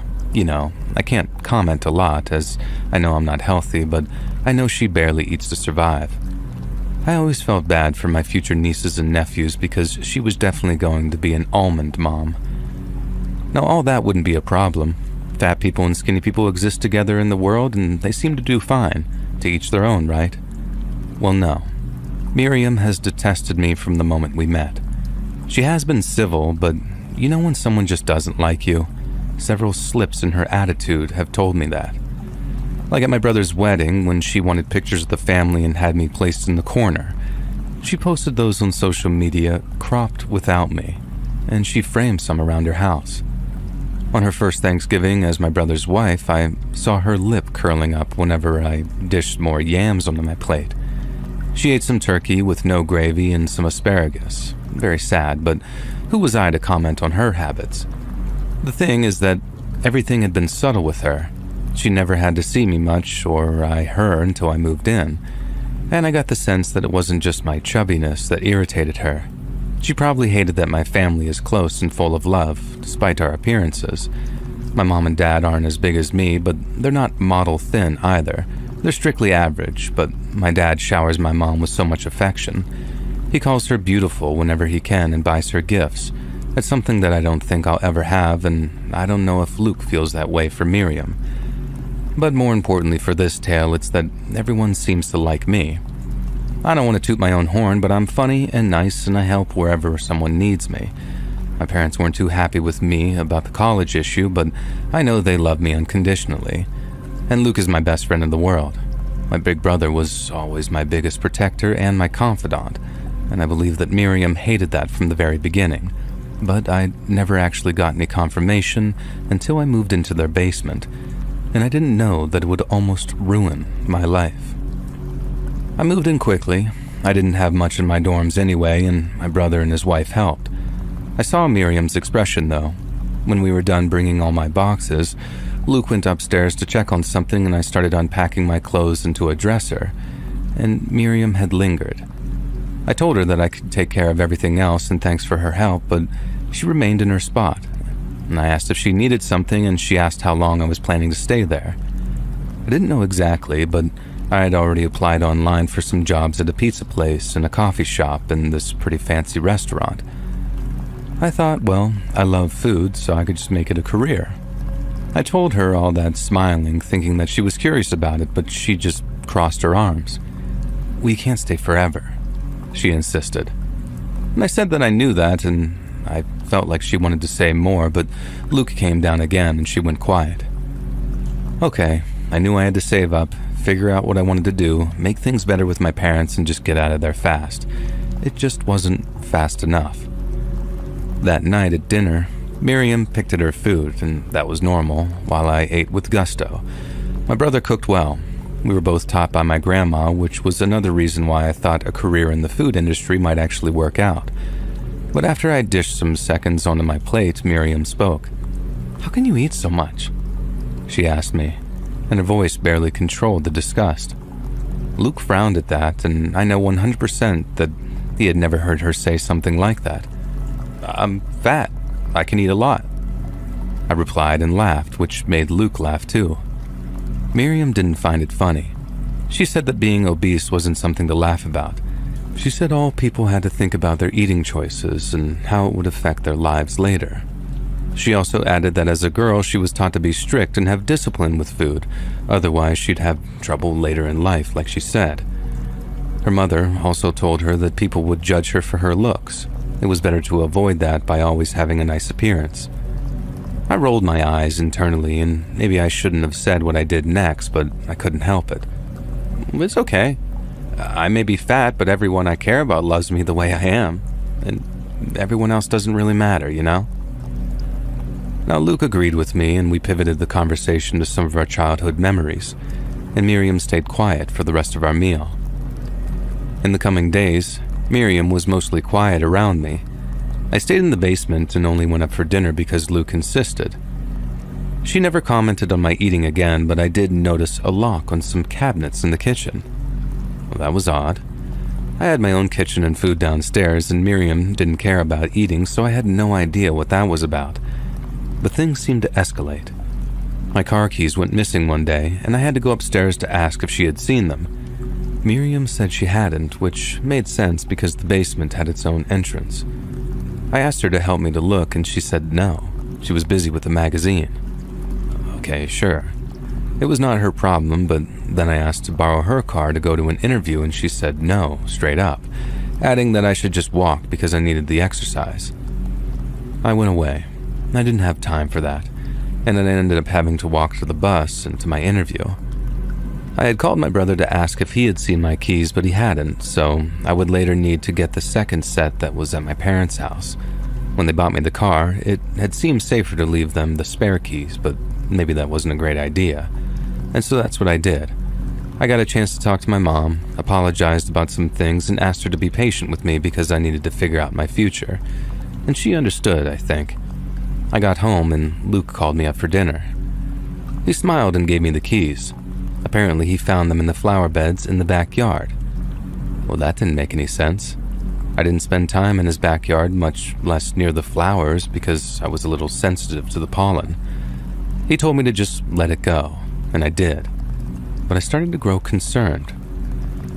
Over the next few days, I had a couple more interviews, and although these places seemed swamped, none hired me. I applied to more places, willing to work in anything. Delivery, cleaning, register, really just anything. When the manager of a little non-franchise pizza place called to reject me, I just broke down and cried right there. I asked him why I wasn't being hired. I just didn't get it. He said that someone called to warn him about me. What? He was told that I tended to steal food from all the places I worked at. I told him that wasn't true. I begged for the job, and he seemed to take pity on me, or perhaps no one else applied. Either way, that phone call changed his mind, and I was hired. Finally. I had to sit down after I hung up. I couldn't believe it. I had only ever had a summer job at an ice cream shop, and I never stole a single plastic spoon. The only person I could think of who had something against me was my sister-in-law, who just so happened to know everywhere I was applying to because I had talked to Luke about it each night at dinner. But unfortunately, I felt like I was being paranoid. I had no proof, and I didn't want any more trouble, so I just kind of kept my head down. I started my job. I took as many shifts as I could and ate on my own. I barely saw Luke or Miriam for around 2 weeks, and I hoped that would be enough. But my day off proved it wasn't. The only downside of Luke's basement apartment was that it didn't have a laundry machine. Their house had a laundry room upstairs, which I had been using since I moved in, but I had put off cleaning my clothes since the job interview sabotage, and I couldn't any longer. I went upstairs as quietly as possible and started to load. I stayed in there and remained quiet. Anything to avoid her, I thought. But I don't know if something happened to trigger her or what, but she barreled in and screamed in my face that I had to get out of her house immediately. She couldn't stand me anymore and wanted me gone from her life. She said, if it was up to me, Luke would never have to see your fat ass again. I just stood there, shocked. I still didn't want any trouble, so I nodded and told her that I would leave as soon as my first paycheck arrived. My parents would help me, as they weren't so angry anymore. But it wasn't enough for her. She shouted again and again, "Get out, get out, get out," and suddenly lunged at me, grabbing at my hair. And that's where I had to draw the line, pushing her away. I must not have measured my strength because she flew back and hit the wall pretty rough. She started yelling, saying that I had assaulted her and said that she was calling the police. I went after her. She was the one who assaulted me first, but she had already dialed when Luke came in, thankfully. He had to witness this whole insane scenario play out. His wife talking to 911 while I stood next to her, not knowing what to do. But I went to his side and explained everything as quickly as I could before Miriam finished her call. She hung up and told him not to believe me because I had attacked her for no reason. I called my parents then. I knew that I had to leave no matter what happened next. The police actually ended up arriving a few minutes later, but my parents did too. My dad went straight to the officers. As someone who had never gotten into a speck of trouble in my entire life, I was terrified. And I cried as Miriam kept lying about what happened in that laundry room. I knew Luke wanted to defend me, but he hadn't been around, and he really just didn't know what to do. The cops didn't know what to think after hearing both sides of the story, but my dad convinced them to let us fix things amongst ourselves, and they seemed to agree. Miriam demanded a restraining order in that moment, but the cops just ignored her, and I'm so glad Dad was there. I whispered to my mother like a little kid that I wanted to go home with them, and they helped me pack. I don't know what Luke was thinking, but he carried boxes to my car in silence, and I just left without another word. I cried into my mom's shoulder that night because I didn't understand how someone could play with a false accusation like that. I told her that Luke's wife was a menace and that I never wanted to see her again. I know it put her and my dad in a very difficult position, but I was done with Miriam, and if I had to cut Luke out of my life too to avoid her, so be it. But after a few days, I realized that it was exactly what my sister-in-law wanted. I wouldn't have been surprised if she had planned that for a while, wanting for me to go upstairs while Luke wasn't home yet. I wasn't going to let her get away with this, I thought. I called my brother and apologized for everything, and we had a real heart-to-heart. He asked if I wanted to return, but I didn't. I just told him that I didn't want to lose him no matter my relationship with Miriam, and he seemed to sound relieved and very tired after all of this. And after that, I decided to execute my revenge, which wasn't anything masterful or movie-worthy. I just became a big, fat fixture in my brother's life. I went to his house for dinner every night, and sometimes my parents came. I was loud, talkative, and livelier than ever. I ate even more, praising my brother's cooking. I invited him on outings on the weekend, telling him to bring Miriam, of course, and she seemed to pull away more so every day. Not like a beautiful flower that matures and dies with time, but like a rat that eats poison and rots from the inside. Meanwhile, I was doing great at work and saving money. I had enough for a small apartment studio, but I hadn't moved from my parents yet. They were a good excuse to invite Luke to more things, and I needed Miriam to snap in a public way. And it didn't take long. On my dad's 55th birthday, my mom organized a barbecue with our closest family and friends. And once again, I was the life of the party. I put myself in every picture, made a little speech, talked to everyone, and tried to bring more attention to me while including Luke.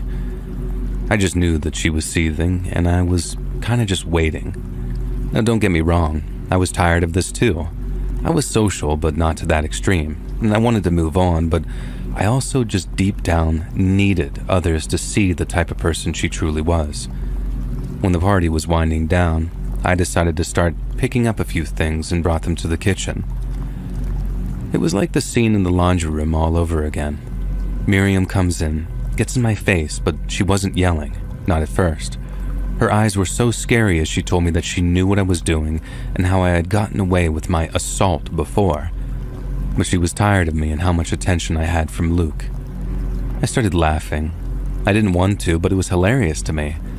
I knew that people willing to make false accusations were not people you wanted to mess with, but I had to goad her. I told her that Luke paid attention to me because I was his little sister and best friend in the world throughout all of our life. And I also added, he could easily leave you for someone else, but I'll always be in his life. And that was it. She grabbed my hair and started pulling, screaming the craziest things at me. how I was fat, ugly, how I would never do anything with my life, how she would get Luke to stop talking to me if it was the last thing she ever did. And I was in serious pain in that moment. My hair was too thin already, and this mad woman was going to leave me bald. But there was one final pull, and she was away from me. When I finally straightened up, I saw my brother's arms wrapped around her, and my parents were there with shocked but very furious eyes. It also seemed like the rest of the party wanted to know more, but they couldn't all fit into the house through the blocked back door. Luke pushed Miriam away, and she turned, giving him an excuse. Obviously, she starts blaming me, that I deserved it because I had assaulted her before, but I saw my brother's face, and he starts whispering to her to get out. It was so quiet that I don't think anyone else heard it in the moment. Miriam knew him well enough to understand his angry voice, and she left, huffing and puffing the whole way. Luke apologized to me about everything and left too, and the party got animated again with everyone wanting to know what the hell just happened. And I told them about the false accusation and how the sister-in-law just absolutely despised me. But here's the good news. At that point, and over a period of time, Luke filed for divorce. He came to stay with us for a while until they could settle some stuff, sell the house, whatever. And of course, he apologized to me a million times, and Miriam was out of my life for good, and the divorce was settled about a year later. Things are much better now. Luke and I live in our own separate apartments, and he's now dating an absolute gem of a woman, but I don't think he'll get married again anytime soon. And I come to find out that Miriam was actually struggling with some degree of ongoing drug issue, but Luke never really wanted to go into that. But after a period of time, it also started to all kind of make sense in my head. I felt bad for her, but I also was glad that I was able to get her out of his life to some degree in the end.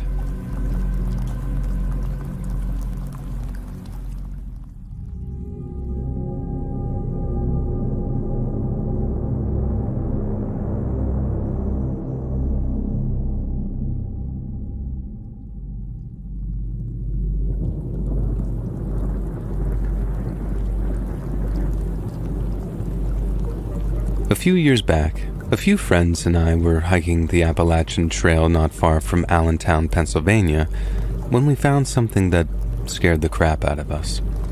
We were taking a break at this small collection of rocks that sort of served as little chairs for us, when a friend of ours stood to stretch his legs a little and walked around his rock, and then noticed something sort of jutting out from the base.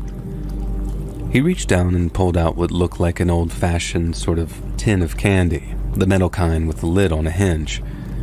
We start making jokes about how he's found someone's stash, but when he opens it, all he finds is these two dirty pieces of paper. He takes them out, sets that tin down on the rock, and then unfolds the first of the two pieces.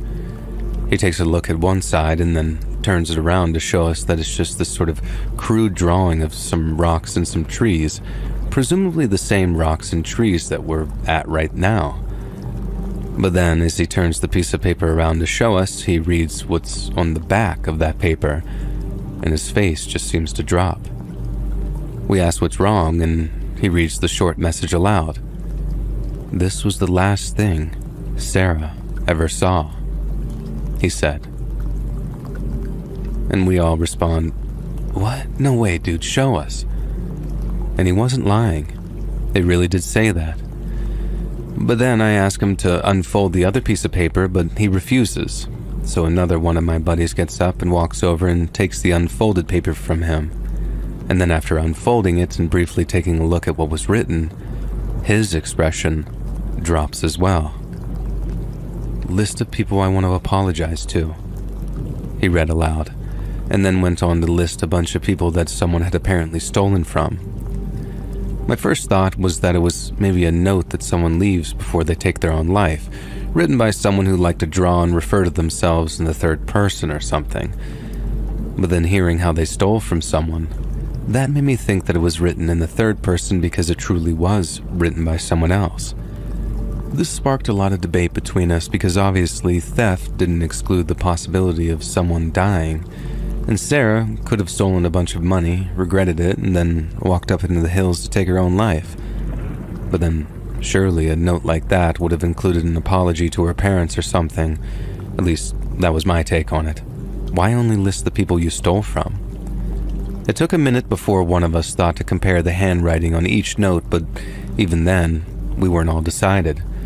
The apology note was 100% written with a different pen, but the handwriting was so shaky that it's not out of the question that it was written at a different time, when the writer was feeling extreme emotions and all that. In the end, we stopped arguing over it and decided to look around for any signs of a body or anything.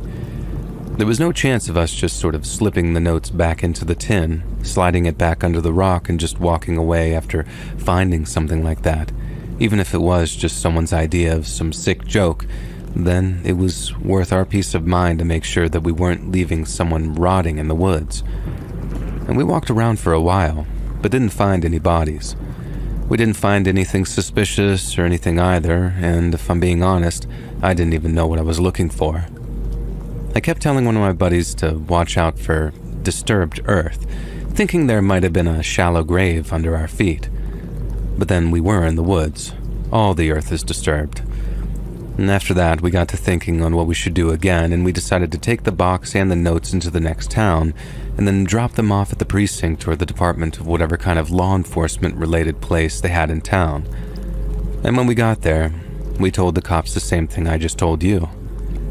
It might be nothing, just a dumb joke or something, but we couldn't just walk off and forget that we ever found that tin and those notes. And to this day, it remains the creepiest thing I've ever come across while hiking.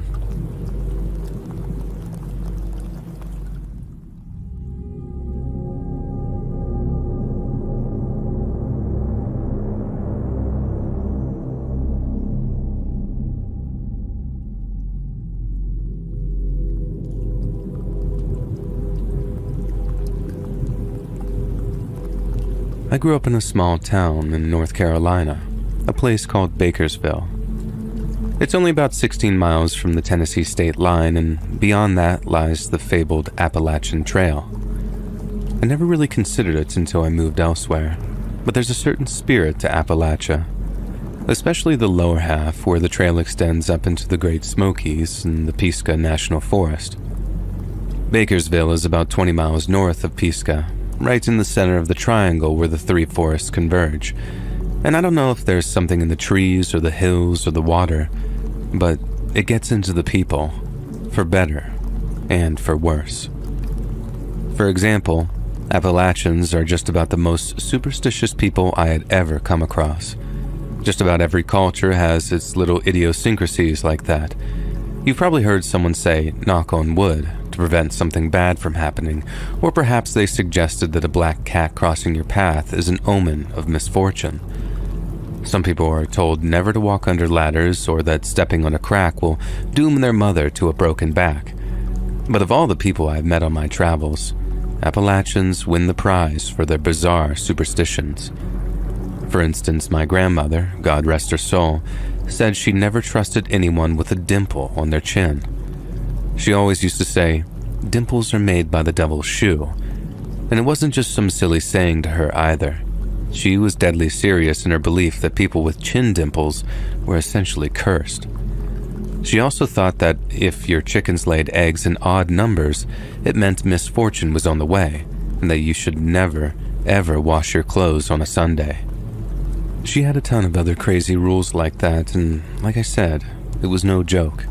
She really did believe that if she did a certain thing, like wearing a buckeye in her bra to ward off rheumatism, it would achieve the desired effect. And she also believed in the power of bad luck and black magic with all her heart and soul.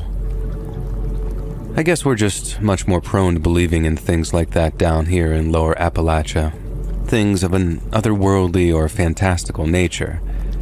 And that's why I believe my friend Scoot wholeheartedly when he said that there was a witch living up near Rattlesnake Ridge.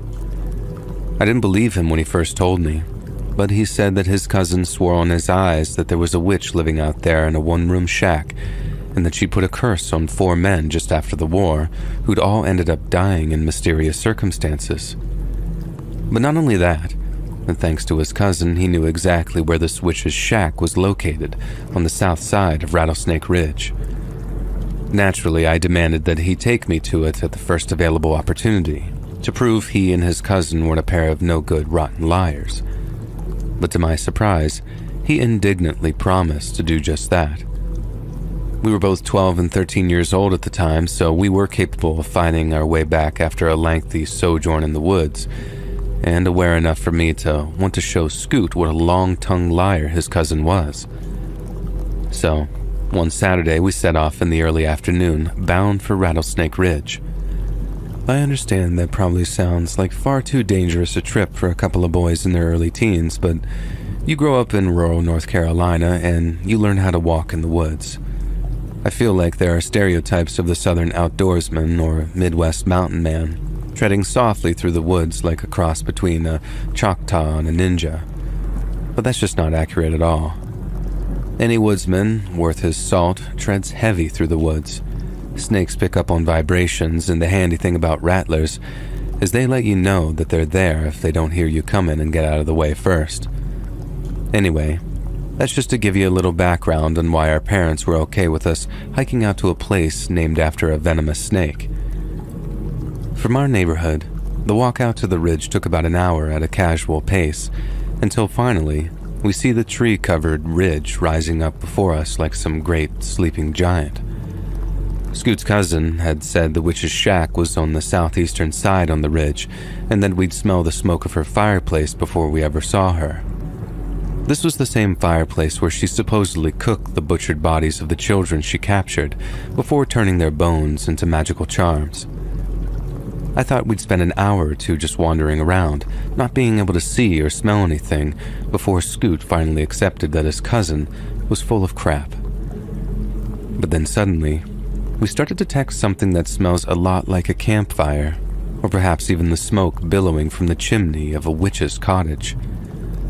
Scoot just about pops a gasket telling me, I told you he wasn't lying," in reference to his older cousin, and honestly, I'd be a liar if I said that it didn't send a shiver running through me.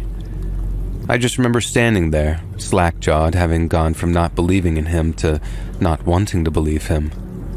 It was creepy, all right, but it was creepy in the way that a Boy Scout's campfire ghost story is creepy. Smelling that smoke in the way that we did, it had a kind of perfect timing to it. Like when the innocent high school couple discover the hook that's still buried in their car door, or when the babysitter learns that the call was coming from inside the house. It sent a shiver down my spine, and it couldn't have been real.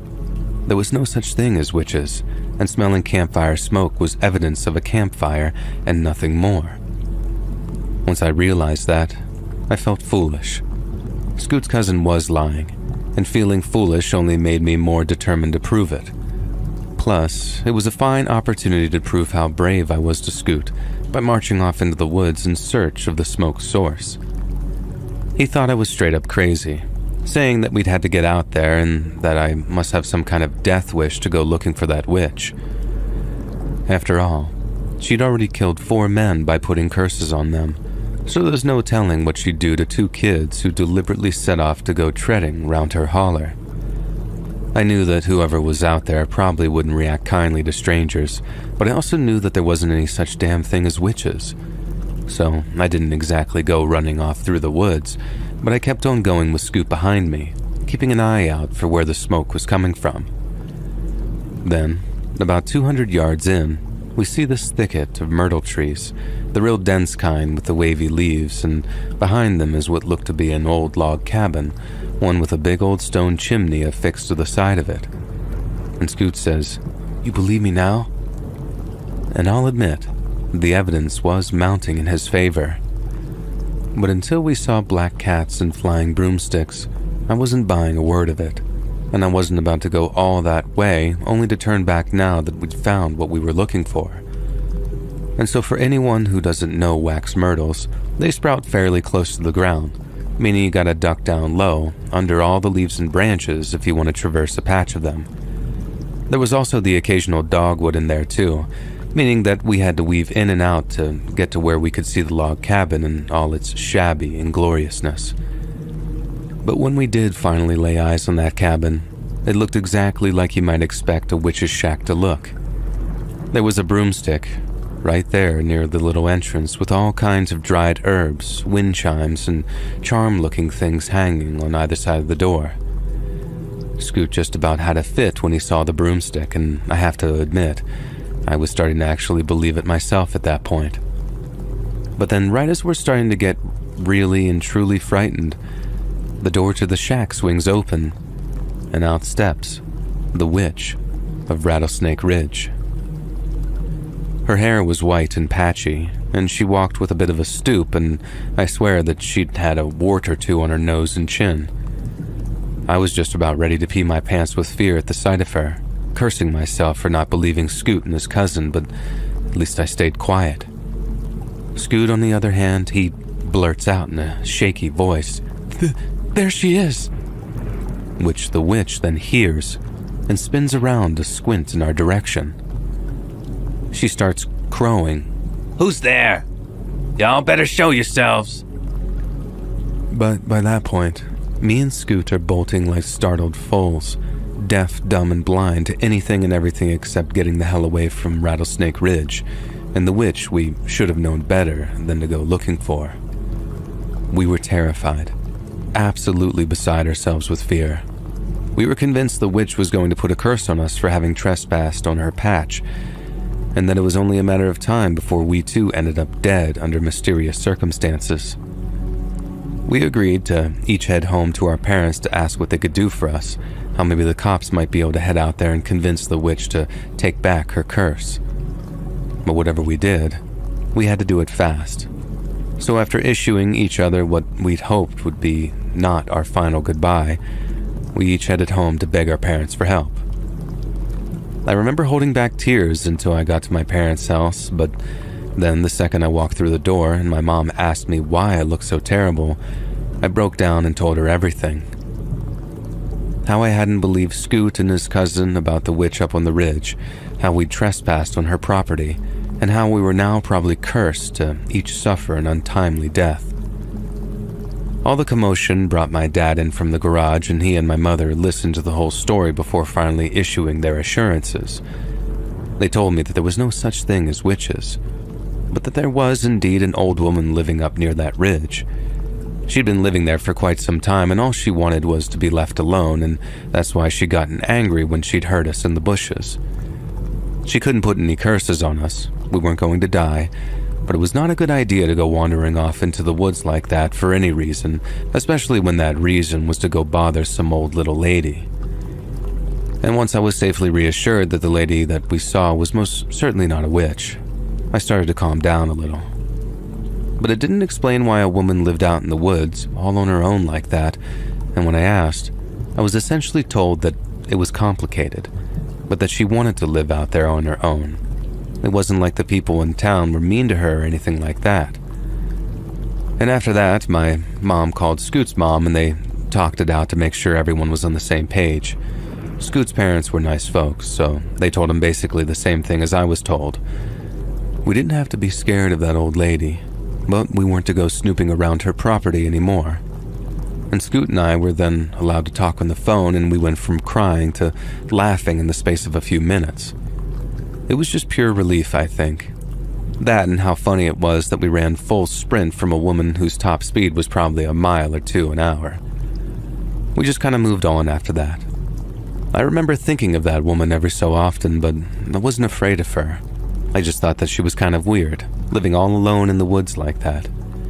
I didn't feel sorry for her. I mean, she chose to live out there. And I didn't know why, but I didn't care to know either. She was just the crazy cat lady who lived out in the woods, and just like everyone else in town, that fact grew as normal to me as just about any other thing. I guess a lot of other kids asked their parents the same thing. Scoot's cousin talked about the witch, and so did we when we returned to school that Monday. We were telling people how we'd been out there, and how she wasn't really a witch, and then we laughed off everyone who swore blind that she was, and that we were doomed to die any day from the curse that she put on us. The other kids had heard about those 4 men she supposedly cursed to die, but we knew better. We'd had grown-ups to tell us the not-so-scary truth, so we weren't afraid at all. And that pretty much settled the argument, as a bunch of other kids mentioned how their parents had told them the truth too. She was just a sad, weird old lady, and those 4 men's deaths had nothing to do with her. But as I came to learn, that wasn't strictly the truth. The first part of this story, as in mine and Scoot's little encounter with the witch, that took place back in the mid-70s, a long time ago. And I remember it was around late April of 1975 because the TV had pictures of Vietnam on it almost nonstop. Things were turning real bad for the folks on the ground, and I remember my dad watching reels of helicopters lifting people off of rooftops in Saigon. And the next part, which doesn't really involve the witch at all, took place in 2004 when myself and Scoot were home in Bakersville visiting family. Now, there was nowhere to drink alcohol around Bakersville, so we had to catch a ride over to Burnsville, 10 miles south, so we could get drunk there before my sister drove over to pick us up come closing time. I hadn't seen Scoot in maybe 2 years at that point, and since the Panthers were playing that night, I wanted to whoop his ass at pool, and I thought that we'd take things over to a little bar down there so we could really make a meal of things. But anyway, we headed down there. The Panthers lose their game, but I win at pool, so that just about evened things out. It was a weeknight too, so the place was pretty empty during the last hour of service. Just a few patrons in a few of the booths, then myself, Scoot, and this older-looking guy finishing our beers at the bar. Scoot and I are deep in reminiscing by that point, and we're talking about this and that until eventually the subject of the witch of Rattlesnake Ridge comes up. And we start laughing to ourselves, cursing his cousin for having us scare the bejesus out of ourselves like that. But then, with years of hindsight under our belts, we start kind of ruminating on why the witch was living out there in the first place. I'm sure she wouldn't mind us calling her that either. The reputation sure did keep folks from prying into her affairs too much. But it did strike me as odd that I'd never taken the time to really find out why she was out there. But also, who were those 4 men who supposedly had died, and why did people blame their deaths on our wicked witch's curse? We started speculating, very casually too, I do recall. I didn't think that she'd be around anymore. She was ancient back when we were kids, so we both agreed that she probably wasn't around almost 30 years later, not unless she really was a witch. Anyway, we're talking about her back and forth when suddenly, the older guy sitting down from us at the bar asked the bartender for one more for him, and one more for each of the 2 fellas he's about to tell a very long and eerie tale to. And then he invites us down to the stools to sit next to him and introduces himself as a former resident of our hometown, Bakersville. We introduce ourselves, thank him for the beer, and then ask him what sort of eerie tale that he has to tell us, as we both kind of laugh. I should have known that it concerned the witch, and I guess I was a little slow on the uptake on account of the beers, but when he told us that he knew why the witch of Rattlesnake Ridge chose to live where she did, and what's more, he knew why people linked those men's deaths to her, my interest was piqued. The old-timer told us that if this was 30 or 40 years ago, he'd never have dreamed of telling us the truth. But since everyone involved was surely past by this point, the witch included, there wasn't any reason why we shouldn't know the truth, especially if we'd once seen her with our very own eyes. And foolishly, I started poking fun at the guy, probably due to all the beers again. It wasn't that he'd offered to tell us, nor was it that he did so in such a dramatic way. It's that he tried to tell us that the witch and the deaths of those 4 men I mentioned really were linked in some way. I started asking if she turned them into frogs or flew out on her broomstick to claim their souls on the night of the full moon. But the guy shook his head, evidently not appreciating my attempts at humor. He told us the men's death had nothing supernatural about them, but they were very much connected to both the witch and the reason she chose to live out there alone. He reiterated that if folks involved were still alive, there's no way in hell that he'd be telling the whole tale to a little brat like me, in his words. So I didn't want to listen, and I could just take my beer and go jump in a goddamn lake, his words again. If I did want to listen, I could sit my ass down and find out why at least one of those men's deaths simply had to be connected to the witch, because one of the men had been her own goddamn husband. I then realized how terribly I'd misjudged this whole situation. In all my years, I never once heard anyone mention how one of the witch's so-called victims had been her own husband. The fact this guy knew that and was willing to tell us, that gave him this whole level of legitimacy. And so I sat my ass down and listened to what he had to tell us. The witch's name was Dora Ann Quinlan, and back in 1941, she got married to a man named James Cranwell. Their marriage was a happy one, at first anyway, and then the Japanese bombed Pearl Harbor and the whole world changed overnight for them. Cranwell was called up into the army, and then was sent off to fight the Germans in North Africa. And then at some point during his service, he was declared missing in action. A few months later, Dora Ann gets news that a whole bunch of American bodies had been found. Germans had taken him prisoner, then instead of taking them off to some camp, those Nazi bastards massacred them, piled up their bodies, and then set them on fire. Some of James's stuff was found among the charred remains, so it was assumed that he'd been among those executed by the Germans. She got the news in the late of summer of 42, and Dora Ann was devastated. She wore black for months, but by Christmas of 43, she was said to be getting cozy with a grocery store clerk who had been declared unfit for service. I don't think that you could find a single person who judged Dora Ann harshly for wanting to find happiness again, but all the same, she didn't want to sully the memory of her marriage to her late husband, so she opted to conduct the affair in secret. And that worked for them all throughout the early 44, but by the holidays of that same year, the affair was something of an open secret. Yet naturally, almost no one thought any less of Dora Ann for wanting to rekindle a little romance in her life, and so folks kind of just played dumb while silently hoping for some kind of marriage proposal.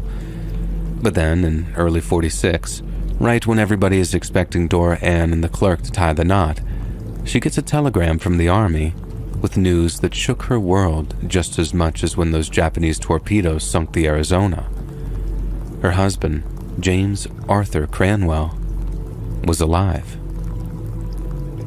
Cranwell had been a prisoner at one of those last camps to be liberated during the Allied march through Germany, and when he'd been found, he was on death's door. When he left the States, James was around 180 pounds, give or take, but by the time they got him back to the American Field Hospital, he didn't weigh an ounce over 95 pounds. Skeletal, they called him. But over the months that followed his rescue, he put on some weight, learned to walk again, and the first thing he asked was for his wife to be contacted so she learned of his survival. A few days later, Dora Ann gets her telegram, and she and her clerk know that their relationship is doomed. James comes home and the whole town welcomes him back as a hero, Dora included. But there's just one big problem. She doesn't want to end her relationship with the clerk, which results in them making a serious error of judgment. And one night, after a session of heavy drinking with his old high school buddies, James Cranwell comes home to find his wife in bed with that grocery store clerk. What happened next is something that almost doesn't bear repeating, so I'll try to put it in as implicit a manner as possible. Cranwell was furious. He beat the clerk to a pulp, tied him to the bed frame with his belt, and then set about teaching Dora Ann a lesson. But that wasn't enough. When his buddies tried to leave, Cranwell insisted they stay and watch. Then when he was done, he demanded that they teach Dora Ann a lesson too. And they beat the hell out of that girl, and then took turns having their way with her. Then when it was all said and done, the clerk, who had been forced to watch the entire thing from just a few feet away, was dragged into the woods outside of town, and then shot in the head. Cranwell and his buddies then did something to hide the body. Nobody knows what because they never found it, but Dora Ann knew that they killed the clerk, and she told the town sheriff that much when he asked her about it. Cranwell kept Dora locked up for a few days, and then he'd kicked her out of the house barefoot, wearing nothing but a dirty dress. She walked into town, then went straight to the sheriff's office to tell him everything. The sheriff then goes over to talk to Cranwell, but he denies the whole thing. Yes, it was true that he'd come home to find his wife in bed with another man, after she'd falsely believed him to be staying out all night. And sure, he might have slapped the guy around a little before kicking him out, but he hadn't killed him. He threatened to if he ever saw him again, but he hadn't murdered him. No, the clerk had gone missing due to the shame of what he'd done, and if he did so happen to show back up in town, Cranwell claimed that he was happy to let bygones be bygones. After all, coming home drunk like that, thinking that he might have been assaulting poor Dora Ann in their marriage bed, Cranwell said the clerk was lucky to be alive, and reluctantly, the sheriff agreed. The thing was, if he had a shred of evidence that Cranwell killed the clerk, or if he could prove beyond all doubt that all the stuff Dora Ann said was true, he'd be happy to bring a case against Cranwell and his buddies. But aside from Dora Ann, who at this point was not looked on favorably thanks to her decision to continue the affair, the sheriff had no witnesses, no evidence, and therefore no case. But that didn't sit well with the Bakersville townsfolk. From their perspective, all they noticed at first was that the clerk was missing, and it took days before Dora Ann limped into town to give an account to the sheriff and his deputies. After that, word of the incident spread like wildfire, and although everyone agreed that Dora Ann and her beau should have ended the affair, no one thought it warranted a death sentence, and what Cranwell and his buddies did to Dora Ann was nothing short of unforgivable. Certain figures approached the town sheriff and begged him to do something about it. The sheriff then ordered corpse hounds to go sniffing around the Cranwell place, and they picked up the scent of a body that had been moved sometime in the past week or so. This on its own was incriminating, but the deputies couldn't actually find any corpse, as the trail just sort of petered out somewhere in the woods near Rattlesnake Ridge. Sure, someone else might have killed the clerk, and maybe they did it on his property, Cranwell claimed, but it sure as hell wasn't him. And his soon-to-be ex-wife was welcome to press charges if she wanted to, but she didn't. Instead, Dora Ann went to live with her parents and spent the foreseeable future tucked into her old childhood bedroom, lingering in a very deep depression. It was an incredibly sad and incredibly horrible situation, but the people of Bakersville weren't about to let such an atrocity slide. Months went by, and with each passing day, those who murdered the clerk became more and more convinced that they'd gotten away with their crimes. But then one night, Bakersville settled down to sleep without a care in the world, and then the next morning, residents awoke to find the town crawling with state patrol officers.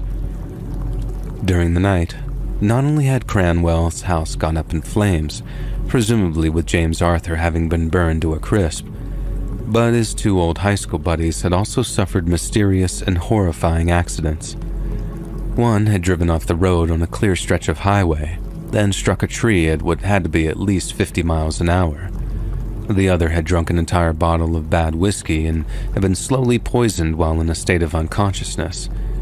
The three suspicious deaths had caused quite a racket on law enforcement channels, and with the local fire and sheriff's departments overwhelmed with the various scenes, the state patrol had been called in. They visited every home in town, asking everyone the same two questions. Did you see anything? And did you hear anything? To both questions, everyone gave the same two replies: no and no. Somehow, 3 men had died without anyone in town having the slightest idea of how they'd lost their lives. To the townspeople, it was a freak accident, and the fact that all 3 men had died within hours of one another and all happened to be involved in the disappearance of the clerk, well, that was just all one big coincidence now, wasn't it? Just like it had been a mere coincidence that someone had been murdered on James Cranwell's property on the very same night the clerk had gone missing. Only one of the deaths were ever proven to be murder, as the state patrol proved the fire at Cranwell's house was caused by arson. But as for his 2 buddies, well, both their deaths appear to be nothing more than tragic accidents. When news of their deaths reached Dora Ann, she was said to have smiled for the first time in months. She started eating properly again, started to sleep properly again, and after a while, she started taking long walks in the woods. She'd walk out on her own most days, leaving just after sunrise and coming home just before dark, and she'd spend every trip wandering around the last place those corpse hounds picked up the scent of what everyone believed was the clerk's dead body at Rattlesnake Ridge. She was looking for the body, and she carried on looking for it for years and years until one day, Dora Ann stopped coming home again. People thought that she might have offed herself out there. Others thought that she picked up a rattlesnake bite or had a run-in with an overly protective mama bear. But then sometime later, I guess someone must have found her cabin out there, either newly built or haphazardly refurnished, and then word spread that she was still alive. I guess the men's death must have stayed in people's minds for a while back then, enough to get their kids and grandkids talking about it. And that's when I figured the rumors of witchcraft first started, to get some over-curious kids to shut their damn mouth. The less people talked about it, the better, and if kids did insist on talking about it, then the next best thing was to shroud the truth in myth and legend. I guess Dora Ann figured that she'd be better positioned to find her old lover's body if she resided around its last known location. That way, she could spend the rest of her days trying to find it, while being pleasantly sequestered from a world that had so terribly let her down. And may she, and her long-departed lover, rest in peace. And many thanks to the old-timer in the bar that night who finally gave us the answers to the age-old mystery of the witch of Rattlesnake Ridge.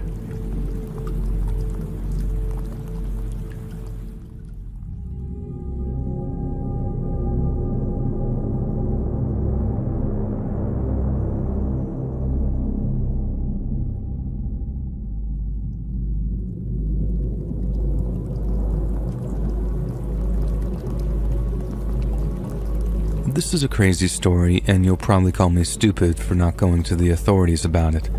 But my reputation is already ruined. Everyone who knew believed it. Believed him, rather. So I had no choice but to get ahead. I didn't know if things would turn violent. I didn't know what he was capable of, obviously. But it was the only way I could think of, and sometimes I still can't believe I beat him. But let's go back to the beginning. I started dating my boyfriend, Chad, about a year before the pandemic hit. Everything went great. He was sweet, thoughtful, and a great problem solver. Exactly what someone messy, life messy, not home messy, like me needed. He grounded me, but I didn't know what lurked under the surface. Everything went down a couple years ago, and everyone was panicking in the world, so we moved in together to create the bubble that they wanted us to have. We also thought that it was a good idea to save on rent and all that kind of stuff. I was lucky enough that my lease was up in 2 months, and my landlord let me go without asking for the penalty fee.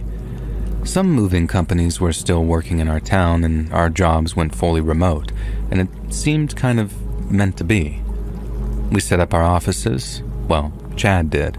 He's the techie one, not me. In hindsight, that was a mistake. But the spare room was our shared office. If one of us had a meeting, the other would leave for a little while and work in the living room. I won't go into details about our jobs, but Chad had a lot more hours than I did. I would finish my stuff pretty early. Earlier than I would on a regular office day, and then I had more time to myself than him. I started cooking more, reading more, and exercising more, if you can believe that. My mental health was so much better, but I had a feeling that Chad wasn't doing so well. I told him to take more breaks. His job seemed to want more out of him than before the pandemic, and that wasn't fair. He wasn't getting paid more or anything, so I read some things online about separating your office space and your life space, even while working from home. We had more money since we weren't going out and saving on rent, so I bought him a new computer. Again, I'm not techie, so I had some help from the guy at the store so I could buy the right gaming computer. I told him that when he was done with work, he had to go to our room and use that computer for just fun if he still wanted to be connected. And I was serious about it. I didn't think that I would ever become that nagging girlfriend, though. But it seemed to work, and Chad got to finally notice how things had changed a little. Before, I would bring him dinner at his work desk, and he would eat without thinking. But then, we were eating together and actually enjoying ourselves. He watched me exercise to YouTube videos, and we were laughing a lot more. He was also gaming more on his other computer. I would sometimes spy on him, and he would be laughing and actually enjoying himself. Our intimate life got so much better, and I began to think that all of the crazy stuff from a few years ago was the best thing that could have happened to us. We were doing so much better than some of our friends who had been together or married longer and were going crazy staying at home. But I didn't know that Chad wasn't having fun by just gaming on his new computer that I bought him. He was doing something different, and something I should have noticed. At the time, I didn't think much about it, but hindsight is everything. I think that's when it started. My friend Paula sent me a message one day asking how everything was going for me. I told her great because it was the truth. I was doing better than ever.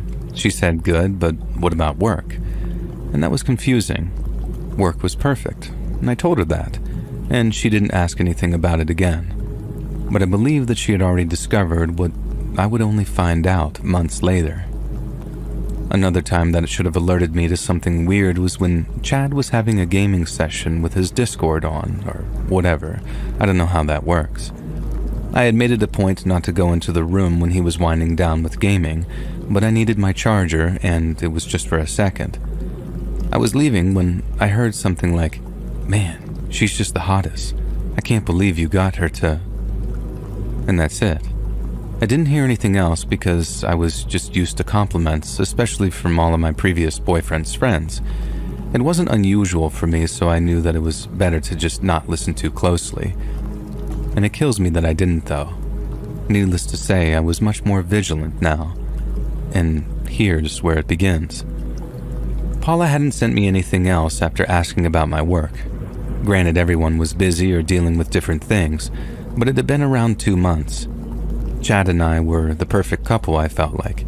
We stayed at home unless it was absolutely necessary, and we didn't order much takeout either, but I missed my friends in general. I texted Paula, asking about her life and if everyone around her was okay. She didn't write me back at all. I wasn't blocked, but she ignored my messages. So I wrote to someone else, Julie. I asked her how she was doing, how was work, and how her family was faring through all the pandemic, and she wrote me something strange back. "I'm sorry, Elle. I just don't want to be friends with someone who was doing that kind of stuff. You know you could have talked to me if money was tight, right? Everyone's fine, but I think this is the end of our friendship." I had no idea what she was talking about. I asked, "Who told you money was tight? I'm doing great at work." I added that I would probably get a promotion soon because COVID didn't affect our business at all.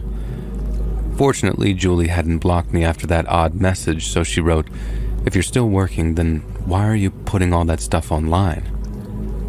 I asked her, "What stuff online?" And that's when she called me. Julie was so hesitant to ask me more questions, and then she said, "Honey, you opened an OnlyFans. Everyone thinks you're doing that because you lost your job." She then told me that OnlyFans wasn't the only thing, that there were videos of me on public websites, you know, those kinds. I laughed on the phone and told her this was the weirdest prank anyone has ever played on me, but she said it was true and started sending me stuff. At first it was weird because some pictures were so obviously not me. It was good Photoshop, I guess, but it wasn't me. I told Julie that, but she sent other videos. Some were surveillance-type footage of me working out in the living room. And at that moment, I was floored. We had cameras, of course, I knew that, but how did those get online? But another video of me cooking in my kitchen, except it was an entire shot of just my butt. When she was done showing me what she had, Julie asked, "Elle, you're not the one posting these things?" I most definitely wasn't, and I was crying at that point and I couldn't even feel my throat. There were pictures with my face in lingerie and bikinis that I had never in my life worn, much less taken photos of, but some looked so real. I asked her who else knew about this, and Julie said, "Everyone. Everyone but me." And I went out of control then. I'm not proud of it, but I went into our bedroom and screamed and hit him and almost went for his computer, but he grabbed me. His idiot Discord buddies may have heard the entire fight, but I didn't care. They had probably seen those things too. Chad shouted in my ear, "What are you doing? Why are you acting like this?" And I broke out of his hold, even more enraged. I couldn't believe that he would ask that question of me. The audacity. But I guess that was part of his personality, to pretend somehow. And I told him I knew everything, and I wanted him to take everything down now. and I kept yelling, and through the adrenaline haze, I felt like I had to leave immediately. I grabbed a bag and started packing, and that's when Chad changed. But again, looking back, I misunderstood him. I thought I was in big trouble because he grabbed my face and looked straight into my eyes, telling me that I was not leaving under any circumstances. I told him he was crazy if he thought that I was going to stay with someone who had done something so crazy to me. But he laughed. I thought I was probably going to get out of there by scratching, biting, fighting my way through him. I was ready for the fight of my life. Instead, he started laughing. And he wasn't angry. He wasn't confused or even pretend confused anymore. He was relaxed as he said, "You're not leaving. You're not leaving me, and you'll never leave me. You're mine." Again, I braced for the anger that I thought would come or the threats of physical violence, but they didn't come. And I got brave and said, "Yes, I'm leaving, and I'm telling everyone the truth." And he laughed some more, and that's when the real threats came. "Well, if you leave me, I'll release more. I have much more than what I've already uploaded."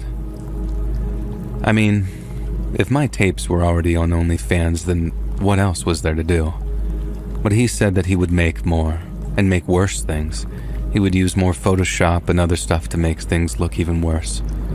And look, I didn't understand much, but some of the pictures Julie sent me were already very intense, and I just didn't want more. I just threw my bag to the ground and said something like, "Why did you do this? I was the perfect person to you, and I felt like I did everything to make you happy, taking on traditional gender roles and doing everything around the house, and I was happy to do it. We were happy." He didn't laugh at that. He sighed for a second, and then he said that he had gotten a pay cut at work, a big one. He wasn't fired, but apparently I was now out-earning him, and he loathed that. He hated it. So he wanted to do something to bring in extra income. I asked, "Why the hell didn't you make an OnlyFans for yourself then?" At the time, I didn't know much about that website, but I remember reading an article about its popularity rising, and as far as I knew, it was an adult site. But the article said that men and women were doing it, and some people were earning loads of money. He could have been the model on the site. And I was like, "So you exposed me for money to our circle of friends?"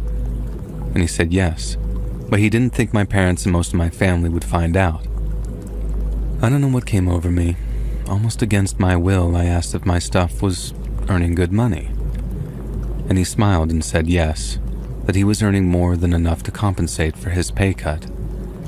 He asked if I wanted to see it, and at that point, I just felt numb. I watched as he showed me everything, and there was a lot more than what Julie had sent me, but a lot was photoshopped.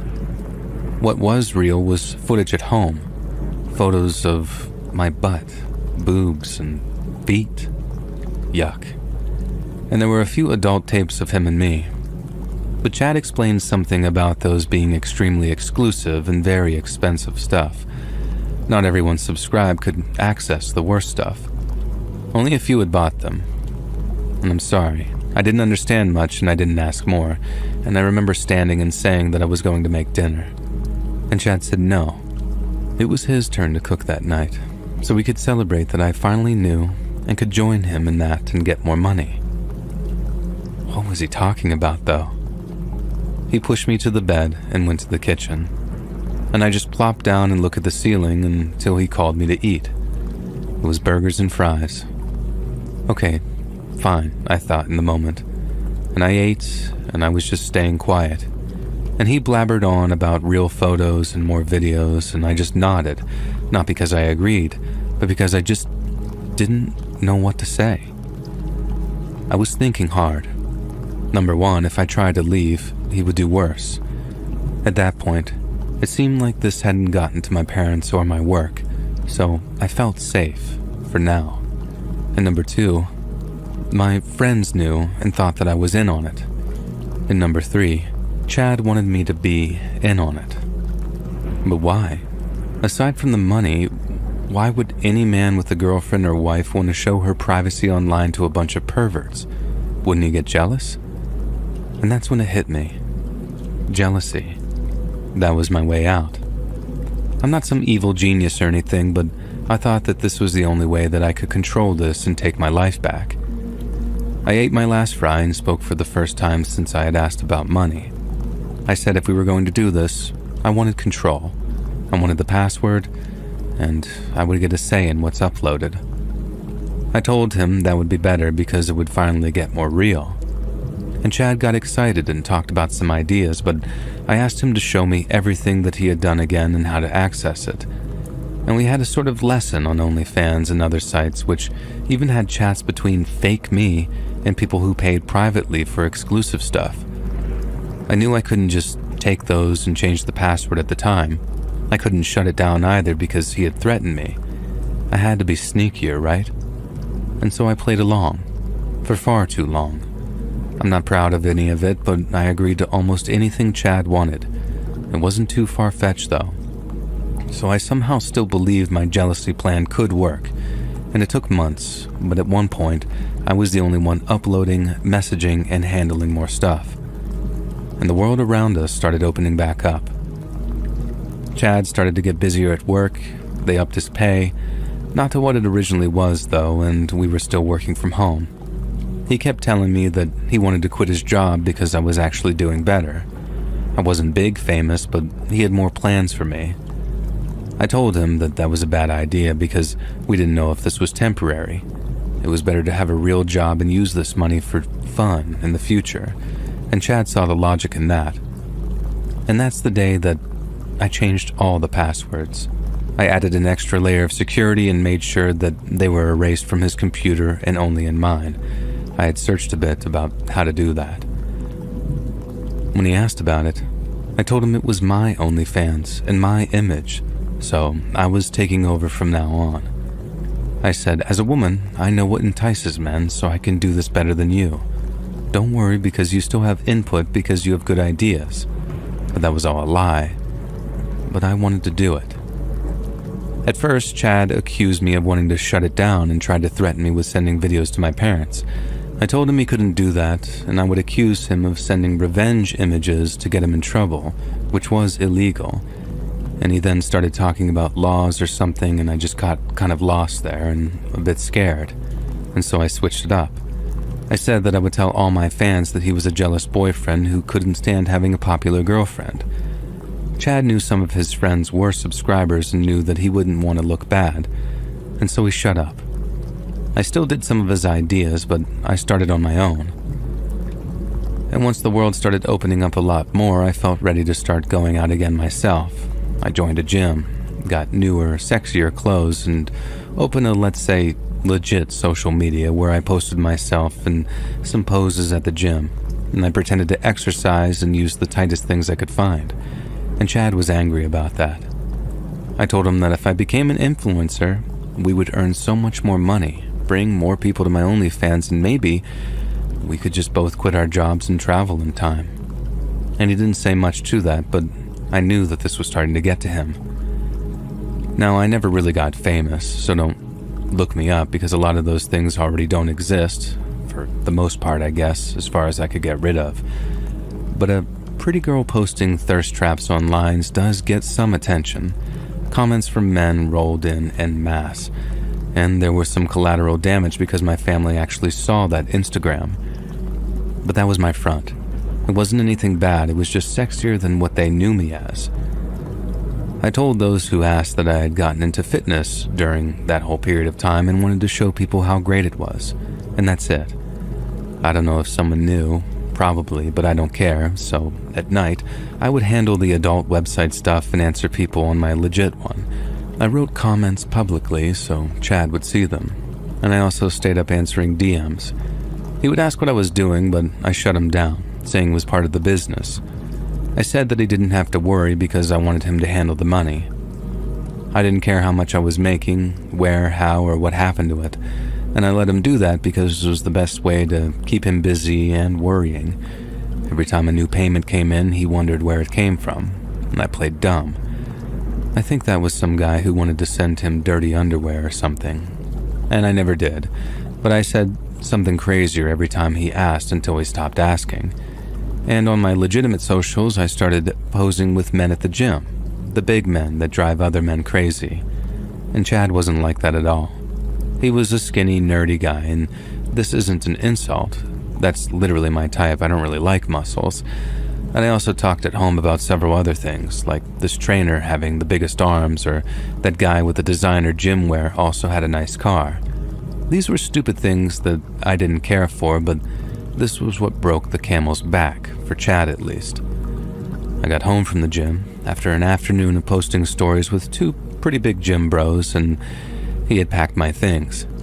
He said he couldn't date a woman who was flirting with other men and doing OnlyFans and exposing herself like that just willingly. I was flabbergasted, but I said nothing, and in my head I was absolutely exploding. The audacity again, the hypocrisy. I wanted to grab my stuff and skip happily out of there, but I just acted confused. I told him that this whole thing was his idea, that he started it, and Chad said, "Well, I'm ending it then." I asked, "Well, what about him telling my parents and my work about it?" And he said that he had erased every trace of me from his life and his computer already. He just wanted me gone as soon as possible. And he also said that he didn't want the money. Well, I grabbed my things, showed up at Julie's house and told her everything. She was happy for me, although I hadn't been a good friend during that entire time. And a week later, I was in a brand new apartment, paid for and furnished with my extra earnings, and slowly but surely I just started shutting down the rest of things as much as I could find. Doing less and less to avoid any red flags, I guess. And I was just paranoid about Chad figuring out what I had planned during that whole process. Some things remain because obviously the internet is, sadly, forever. And I will never be able to get rid of all that was uploaded or what I sent privately. But I got away from Chad, and although I'm not proud of my methods, I'm glad that I took as much control as I could, and I beat him, and I'm free.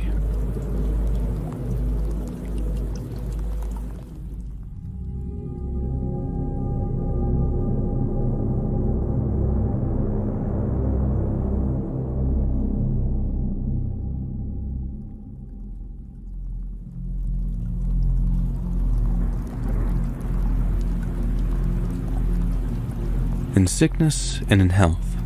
That's the vow that I took over 35 years ago when I married my husband, Luther. It was the most sacred of promises in my book, and I kept it along with the other part, for richer or poorer. I was the picture-perfect wife, I thought, but really so much more. I not only gave my husband the 3 kids that he wanted and had dinner on the table at the same time every day, surrounded by a spotless house, but I also supported him in everything he did. And I'm not talking metaphorically. When we got married, Luther had a good job, so we got a house together and started our family. But he got fired during my 3rd pregnancy and couldn't find anything else close to his good salary. So I took temporary jobs despite being in my 3rd trimester and having 2 toddlers at home. And I triumphed through it. I was so proud of myself for still keeping a spotless house, having cleaned and well-fed kids as well as homemade food every single day when Luther would return from looking for a new position. I was the kind of person who said that women these days didn't know what it was like to struggle like I did, or what it meant to fight for your family and marriage, and I was extremely humbled much later. My 3rd child was around 6 months old when Luther finally got something permanent, so I had to work a lot at the time. The good part is that we lived near his brother and wife, and they helped so I could go to my temporary job, but we couldn't rely on them often. It felt wrong to me.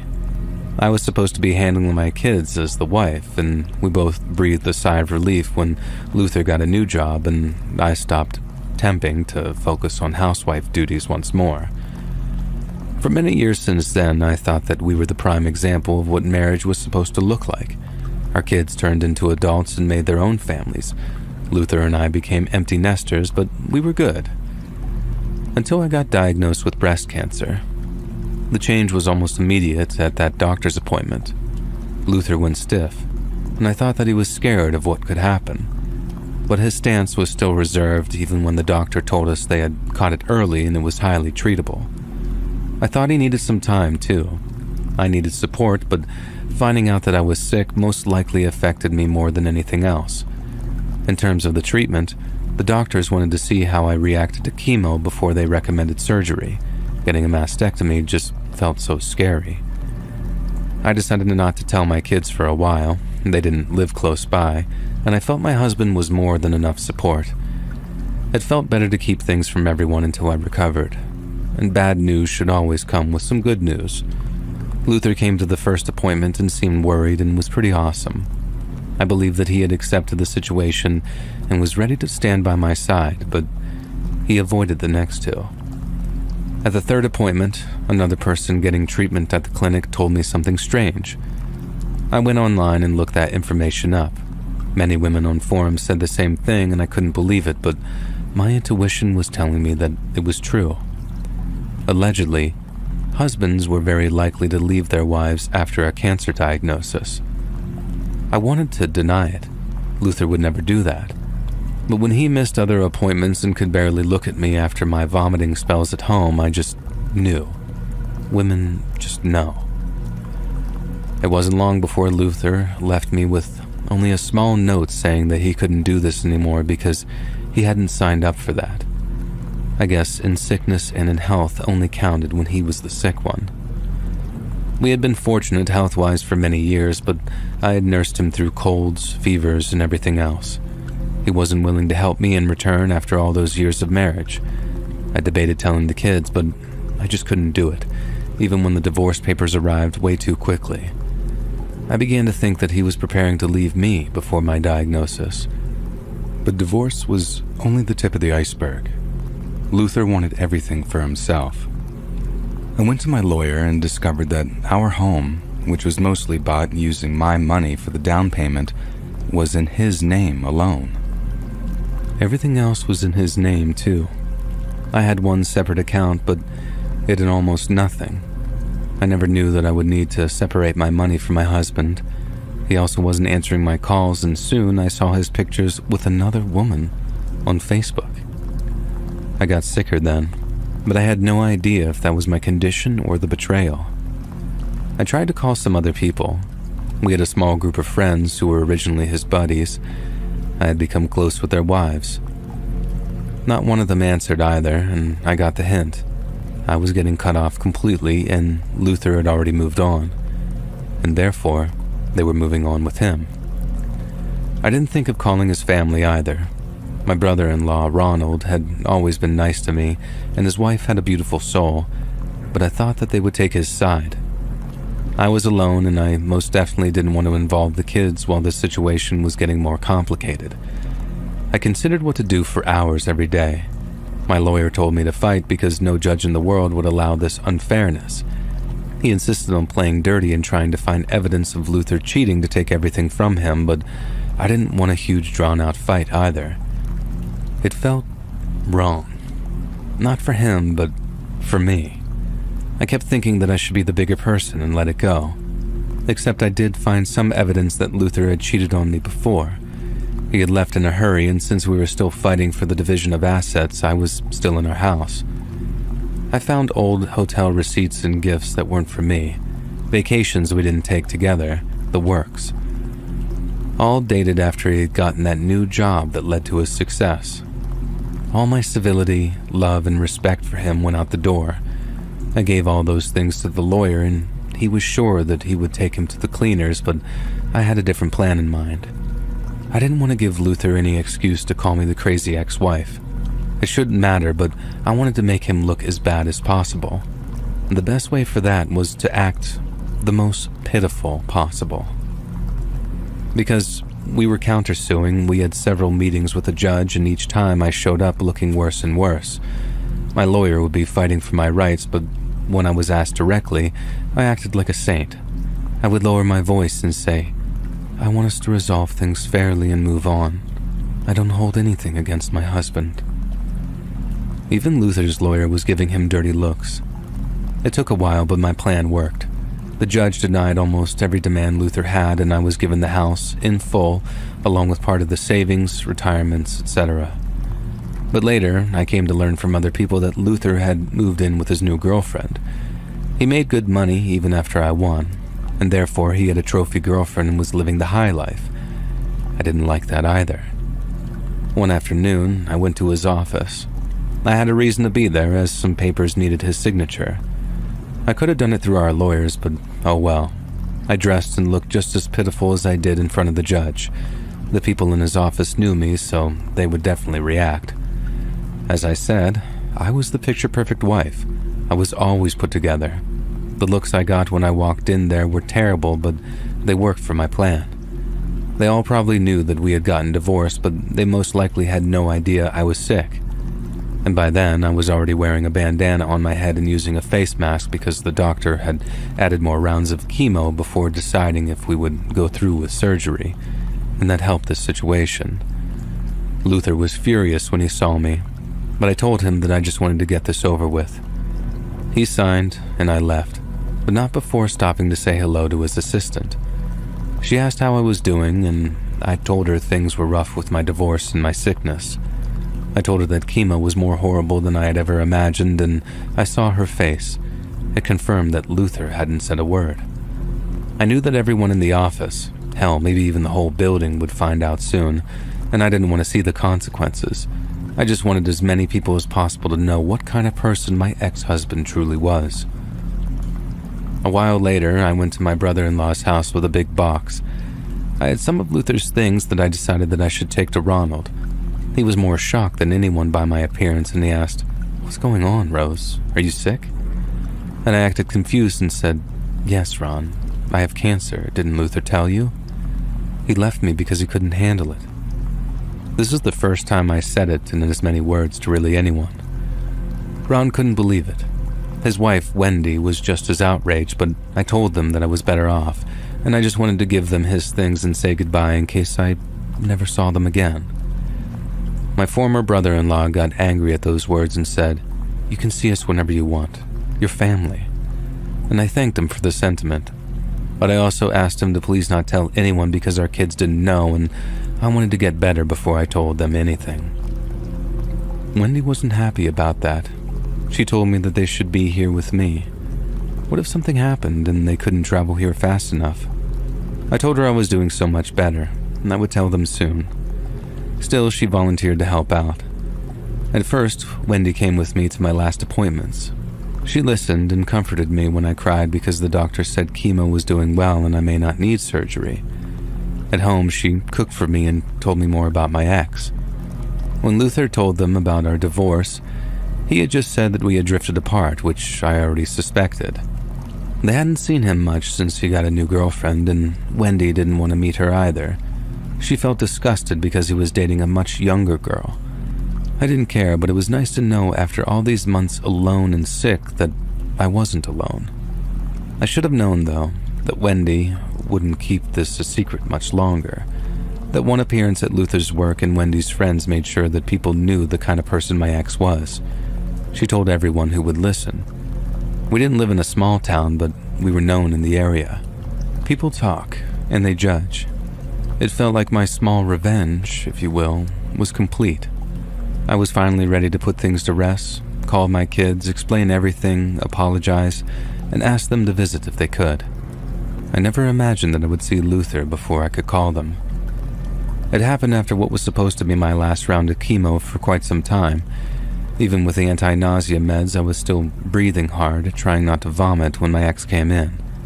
He used the kitchen sliding door, which I always kept open, and the first thing out of his mouth to me after all that time and all he had wanted to do and take from me was, "How could you ruin my life, my reputation?" I asked how I ruined his life. I was the sick one, and he was living happily with a trophy girlfriend.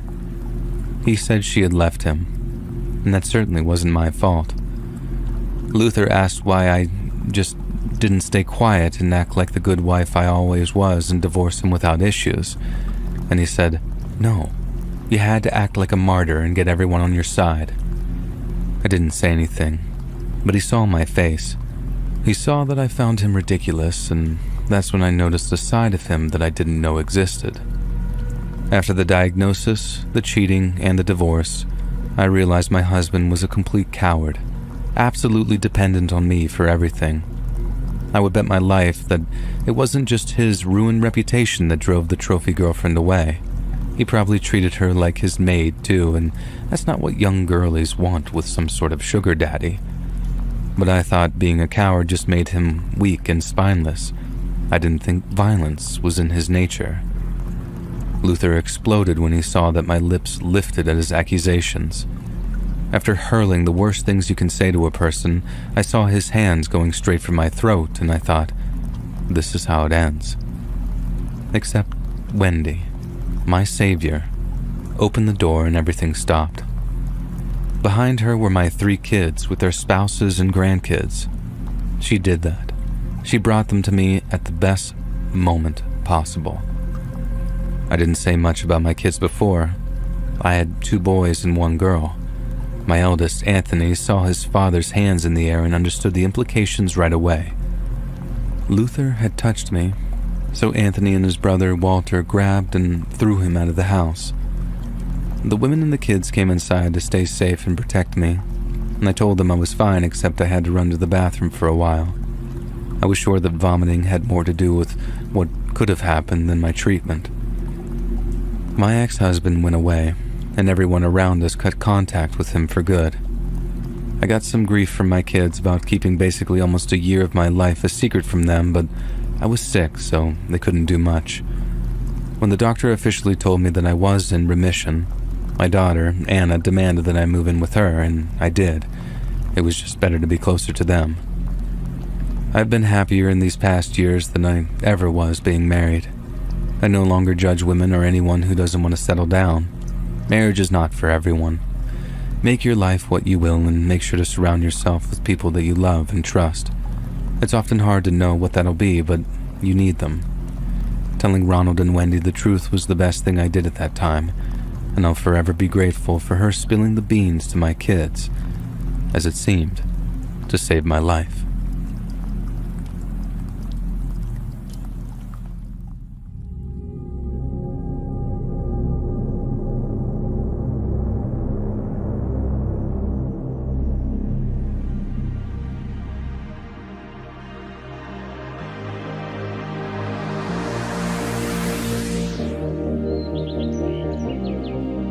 Hey friends, thanks for listening.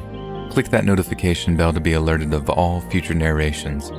I release new videos every Monday, Wednesday, and Friday at 7 p.m. Eastern Standard Time. If you got a story, be sure to submit them to my subreddit, r/Let'sReadOfficial, and maybe even hear your story featured on the next video. And if you want to support me even more, grab early access to all future narrations for just $1 a month on Patreon, and maybe even pick up some Let's Read merch on Spreadshirt. And check out the Let's Read podcast, where you can hear all of these stories in big compilations and save huge on data. Located anywhere you listen to podcasts. Links in the description below. Thanks so much, friends, and I'll see you again soon.